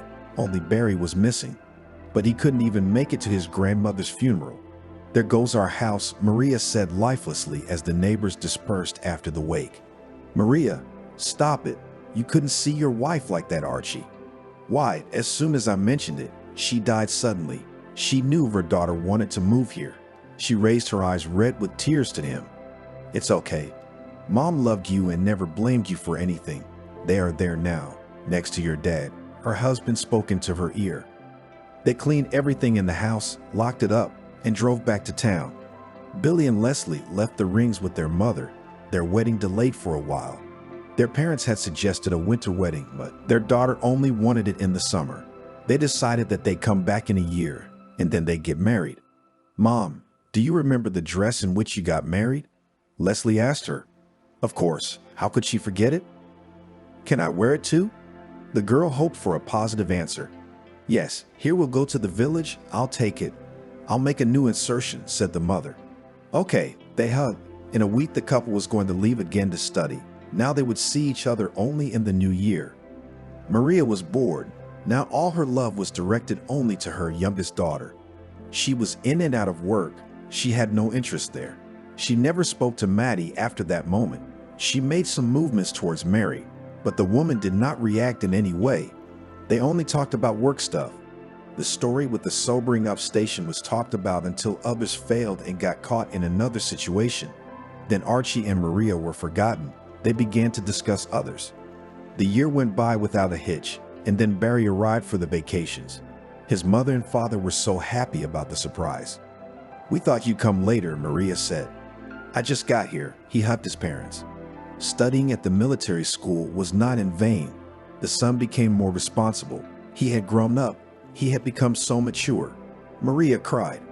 Finally, they waited for Billy and Leslie. Her mother, as promised, had prepared her dress. The rings were already there. It was only necessary to decide on the place. It was decided to celebrate in a restaurant. "Isn't it expensive?" Billy asked then. "Nothing would be a pity for my daughter," the future father-in-law answered him. "Good," agreed the young man. Several people from the village were invited to the wedding. Billy and Leslie's girlfriends and friends. Maria invited Kathy, and Archie invited his few friends. It was fun. The young ones, so beautiful, sat at the head of the table. Mom and Dad congratulated. It was a shame Grandma had not lived to see this moment. "Thank you." After the feast, the young parents thanked. "What are you talking about?" Maria hugged them. Now Billy and Leslie were husband and wife. They spent a few more days at the girls' parents and went to build their life together. Barry departed as well. It was sad, but the kids were grown and they needed to be let go. "Angelica, are you ready for your prom night?" her mother asked her as the years of her high school years passed. Sure enough, Angelica had become a beauty. Her parents were proud of their daughter. Billy and Leslie were to come. They said for good, but Barry was unknown.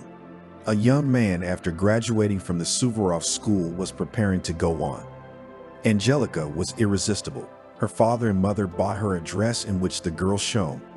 About the same one my grandmother once sewed for me, entered Leslie's house. Her daughter, her mother began to hug her. She hadn't seen her since last summer. The guys were in their senior year, studying for exams, practicing and writing their diplomas. "And I'm glad to see you too." Leslie stood in the aisle, not letting her husband pass. "How are you?" Their father looked at them expectantly. "Do you want to ask about the diplomas?" smiled her daughter. "What about what?" They waited with their mother. At that moment, Leslie led Billy into the house. In his hands were 2 crusts and a bottle of champagne. "Hurrah!" threw her hands up in the air at her mother. "Of course, everyone forgot about me again," said Angelica resentfully. "You what? Nobody forgot about anyone," came up and hugged her mom. "Angelica, don't be offended. We came right away to be on time for your graduation." Her sister ran up. "Thank you," she said. Everyone was preparing for the important event in the life of the youngest daughter and sister. There was no room for unnecessary talk. "Well, it's time." The father was worried, as if he had never been to the graduation of his children. "Let's go." They all left the house. The big family came to the school, where everyone had already gathered. Angelica went straight to her classmates. "She's all grown up now," Archie said. He was so happy that his children were doing well in life. They stood around a little longer, realized they were no longer needed, and went home. "Well, what about you?" They sat at the festive table and hoped that today's graduate would come home. "Let's go to the factory to settle," answered Leslie's parents. "It's good. Young minds are now at a premium," rejoiced her mother, that they did not change their choice. "Are you sure you want to be an engineer?" Archie asked. "Why do you ask? Do you doubt that I can do it?" was surprised Leslie. "Of course not. I just wanted you as a mother to sit behind a desk in the office. Maybe you'd be more useful there." He smiled. "Look, Dad, I've been coming to this for so many years that I have to listen to this now." My daughter seemed offended. Archie looked out the window. Something interested him. Again, Maria sighed. "Don't swear," Leslie asked her. Billy and Leslie did as they pleased. They took their diplomas, and together they went to apply for jobs. Just as Archie had said, they were easily accepted there. "You can stay here," their mother told them, when the young ones said they had been assigned a dormitory. "What about you?" Leslie wondered as her father had wondered. We have a little time left before retirement. We will work until we go to the village, the woman said. When you go, then we will move, said the daughter with confidence. Good, agreed the parents. And again Maria rejoiced that she gave birth and brought up worthy members of society. Angelica entered, left the parental nest. Archie and Maria were left alone. Boring sat near the window. Archie. Nothing will move soon. There will be something for everyone to do, his wife told him. They worked quietly until they could leave. Mom, maybe you'll think about staying. Leslie asked her parents. No, we have already decided everything. In the village, we will be more comfortable. What to do now here in the city? I want to start a farm to do something. Maria has already set up to leave. Angelica was entering the medical school. She had a couple more years to study. And after that, the girl wanted to come to the village to help the local population. Her mom tried to talk her out of it, but her daughter wouldn't listen to her. Well, why do you force her? We will have a personal doctor, laughed the father. Barry graduated from the military institute. Now he was going to go further up the career ladder. Mother and father were both proud and worried about their son. That's it. It's time. They said goodbye to Leslie and Billy at the station. We'll keep coming, the daughter promised. And so, after all these years, Archie and Mary were back in their village where their life together had begun. The house was strong, of course, for so many years in it, a lot of leaks. There was enough work.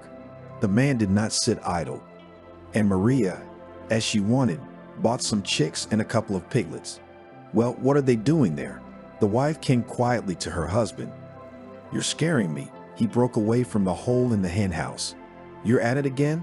The wife couldn't stop teasing him. What? You can't even look? He resented her. He was still ashamed of that incident. Why not?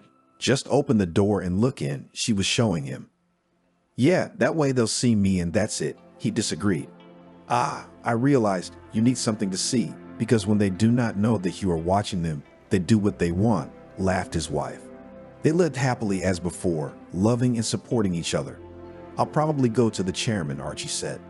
Why? Maria didn't understand. I'll ask for a job, he said. Can't you stay at home? She flung her arms around her. Bored, Archie said. I see. The wife turned around and went into the yard to dig the garden or to feed the pigs. So he is bored. Give him another job. The chairman was glad the old guard was back, so he sent Archie to the farm. It was a dusty job, guarding the warehouse at night.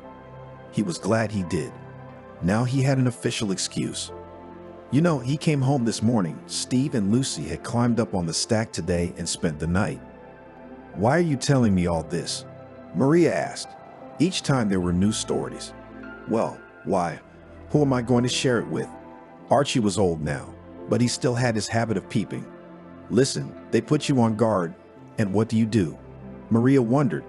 They don't steal, but if they did, I'd show them. He showed his fist. Oh my grief, she hugged her husband. Mom, Dad, hi, Billy and Leslie are here for the weekend. Oh, why didn't you tell me? The woman hugged them. Well, it was spontaneous. My daughter was a strict, serious lady. Leslie, don't you want to please your father and mother with grandchildren? They were sitting at the table. Maria thought, if a little one appears in their house, then her husband will not have so much free time. Mommy, give a little more work, asked her daughter. She liked it so much, she was in no hurry. You are almost 30 years old, sighed the woman. So what? The woman wondered. No, nothing, the mother shrugged. Angelica didn't come? The daughter asked. No, she had disappeared in the north, the father said. After graduating from the institute, the girl was assigned there. She did not refuse, and now for several years has been missing at work. She occasionally wrote to her relatives how things were going, where she was, what she was doing, and what the weather was like there. That's all. I see all the fledglings have flown away, Leslie said, tightening her lips. She knew her mother was going to bring up Barry and start crying. The boy was in Afghanistan at the moment. Mother had learned it already from the letters. He did not write when and why he was sent there, just notified on arrival there. Mom don't, saw her daughter, her chin trembled. He doesn't write to us at all, Maria said. So it's all right, the daughter took her mother's hand. Yes, a tear still could not stay on the eyelash and rolled down her cheek. Remember yourself. How you wanted to go to the front, Leslie told her. I don't want to. Maria squeezed her eyes shut. Every year she thought more and more about how her mom had felt then. And after all, she hadn't listened to anyone, just did what she wanted. Understandably, the girl got up and went outside. In the evening, everyone went to the bath.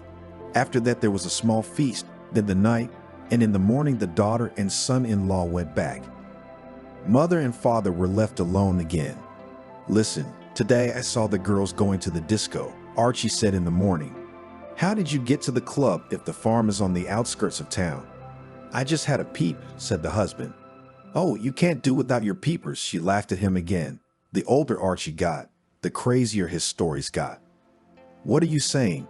You've got to amuse yourself, the man answered her. Billy and Leslie arrived once again. The mother looked at her daughter and couldn't believe it. She was pregnant. Leslie, I'm so happy for you, and most of all for me. She hugged her. Mommy, is it too late? Suddenly, Leslie began to doubt. You what, it's never too late, she stroked her stomach. Now the grandparents were expecting a grandchild. They were discussing it one evening when there was a knock on the window. Who could it be? Usually no one knocks. Archie went over to look, but there was no one outside the window. Maybe a branch. Maria came up to him. What branch? I've knocked everything out for a good view. They peered into the darkness together. The door slammed behind them.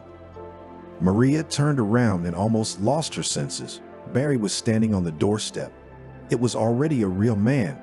He was in military uniform, gray hair on his temples. His mother realized that it was not from age, but from what she had seen. Barry, she rushed over to him. Son, he's back. Hello, his father came up to him. It's been a long time since I've been here. Barry looked around. Sit down, you must be hungry. His mother pulled a chair over to him. Thank you. He sat down heavily. So tell me, what's up?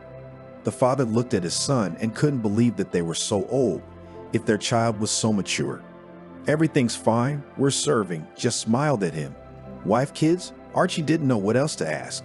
Yes, nodded Barry. How so? His mother almost dropped the label from his hands. I didn't write because she asked me to, said the son. Why aren't they with you? The woman got worried. They'll come tomorrow, he promised. Oh, so much good news lately. If only Angelica would come, we could die. She set the table and everyone sat down. Barry talked about his life. What was going on? His parents hadn't seen him in 6 years. Godson, I'm so glad. She stroked his cheek. In the morning, a pretty brunette came into the house, and with her a boy who was about 5 years old. Hi, my name is Baba Maria. She sat down in front of him. Harry, he smiled. Grandson, she pressed him against her. This is Sveta. The son introduced his wife.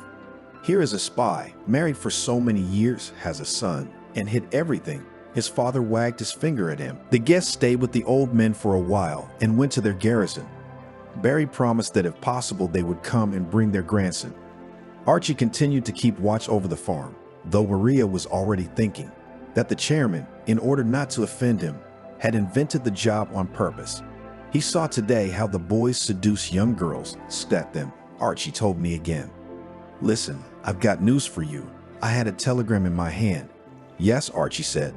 Leslie has a daughter. Granny smiled from ear to ear. That's a joy. Grandpa clapped his hands. Now they were expecting them to come to them soon. What did you see there again? Maria asked him. Cydia. He showed her his index finger. Young girls were walking along the road, and he liked to look at them. Oh, what a shame they wore short skirts and bright makeup. Look, what a Satsa's coming. He nodded in the direction. That's right, a Satsa, said Maria. Old, it's Angelica. Her hands trembled. Just don't die. He remembered what she'd said when Barry was here. Angelica walked into the house. She looked fashionable, which her parents didn't like. Mommy, Daddy, she stood in the doorway. You're my sunshine. Her mom hugged her, and then she started to ask what was going on in her life and told her about her brother and sister. I'm doing well. I'm getting married. Angelica smiled. There? The father guessed. Yes, confirmed the daughter. Well, we are not destined to come, sighed the mother. Don't worry, we'll come here next summer. Angelica touched her belly. And you? Mom clutched her face. She was so happy about every news. Yeah, they helped again. Angelica said she would spend a few weeks here and then she needed to go back. Her mother was so happy to hear that news. Maybe you'll catch Leslie too, Mother speculated. As it happened, Billy and Leslie arrived while her sister was still here. Hi, she greeted them. It couldn't be how many years, how many winters, the siblings hugged. Grandma was seeing her granddaughter for the first time. There was so much joy in everyone's eyes. But after heated conversations and sit-downs, everyone left. The house became quiet again. Don't be sad, we'll all get together again soon, Archie told his wife. Two families, Leslie and Barry and their children, came for New Year's Eve, and in the summer, as Angelica had promised, her husband and baby came with her. I thought we'd all get together, she said. Wait, they will definitely come, because we will play your wedding. Maria planned everything herself. Oh, she looked at her husband. Nothing, but you will feel what a village wedding is. Maria was happy. And so, finally, all the children and grandchildren were gathered. They put the tables in the fence, invited guests, harmonica player. The holiday was a success. Well, thank you, parents, pleased. In the morning, thanked them daughter together with her husband. You're welcome, hugged their mother. And everyone left again. Maria liked to sit by the stove. There she read, took, and did other things. Archie all sat by the window. Do you think they will come or not? Victory Day was approaching. Archie waited for his children and grandchildren to come and congratulate them. They must be busy, Maria sighed. Don't sigh, everything's fine. He watched a couple arguing outside the window. The village was growing. A new church had been built here in place of the old ruined one. Now Maria had an occupation. She went there on weekends and other holidays. Archie peeked at what the bishop was doing when no one could see him and told his wife. Don't tell me that, I won't believe it, she baptized. There was a bar in the center, near the club, where the local store used to be. Archie liked to go there. What are you doing there? His wife asked him. Look, it's interesting, he'd say. Oh, Archie, they'll knock you on the head and you'll find out, his wife warned him. Who dare? He put his finger up. You'll see, you used to be able to run away, but now you can't walk, she laughed. The children came mostly for birthdays and New Year's Eve. Sometimes they brought their grandchildren in the summer. Grandma and Grandpa were happy at those moments. Have you seen what they're building? My husband once said to his wife, Oh, what is it to you? They have now that every day. That's new, was not interested in Maria. No, I'll go and see, as is his habit. He went and sniffed everything and everywhere. Imagine a bathhouse, he came home. Aren't there enough bathhouses in the village? Maria didn't understand. I guess they're making a public one. Grandfather's eyes lit up. What are you up to, old man? She knew that look. Nothing. He turned back to the window. Maria was worried because she remembered the past. Don't worry, we'll live. We won't die, her husband reassured her. So they continued to live, each doing his own interests. The bathhouse was finished. Now young girls went there. I'm going to work, Grandpa said, and left the house. Yeah, I know your work. The old woman followed him. She saw him look around and then turn into the alley where the bathhouse was. She saw him there peeking, grinning, and rubbing his hands together. The next day, she decided to go there herself. She saw her husband asleep, got dressed, and left the house. Hello, she saw some local girls in the locker room. Good evening. They were surprised to see an old lady. Listen, my geezer is following you.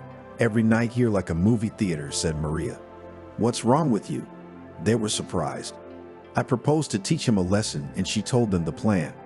As you say, the girls stood and laughed. The next time Archie said he had to go to work, Maria waited until he left because she knew where he was going anyway, and then quietly went to the same place. She went in on the other side, and so her husband wouldn't see her, winked at those inside. They understood everything and started to turn into reality the plan of Baba Maria.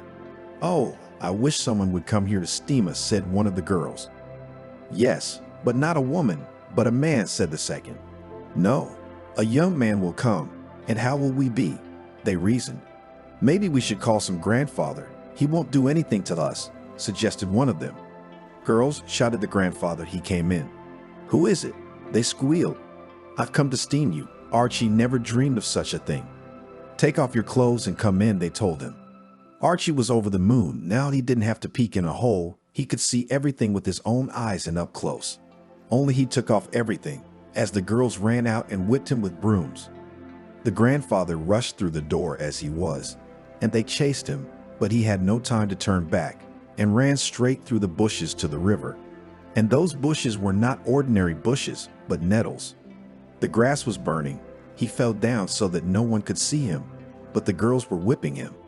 That's enough. That's enough. Maria came up. Well, have you realized how to watch others? Now the whole village has seen you, she said to her husband. Maria, why are you like this? He almost cried. And how could I stop you from this habit? She threw things at him. Archie stayed at home for a few days. He kept his nose to the street. One day he went out for bread and saw a neighbor coming. Oh, Archie, we saw how you ran away from the girls. The whole village was laughing, how they were grooming you, he said to him. There was no need to peep. He realized that he was speaking his wife's words. At the holidays came the children. Maria took and told them about the strangeness of his father and how she taught him a lesson. The daughter laughed for a long time. They left, and the next weekend they were back again. You've been coming a lot, of course. Maria didn't mind. And we're here with presents. Leslie smiled and looked at her father. We love presents. He stood up and walked over to his daughter. We'll give them a little later. Billy is traveling somewhere with them. She passed and sat down at the table. How about a bath? The mother suggested it. I wouldn't say no, agreed the daughter. Everyone was so grown up that it was hard to believe that life had passed. When they were drinking tea, they heard a car pull up. Here came the presents. Leslie got up and went out into the yard.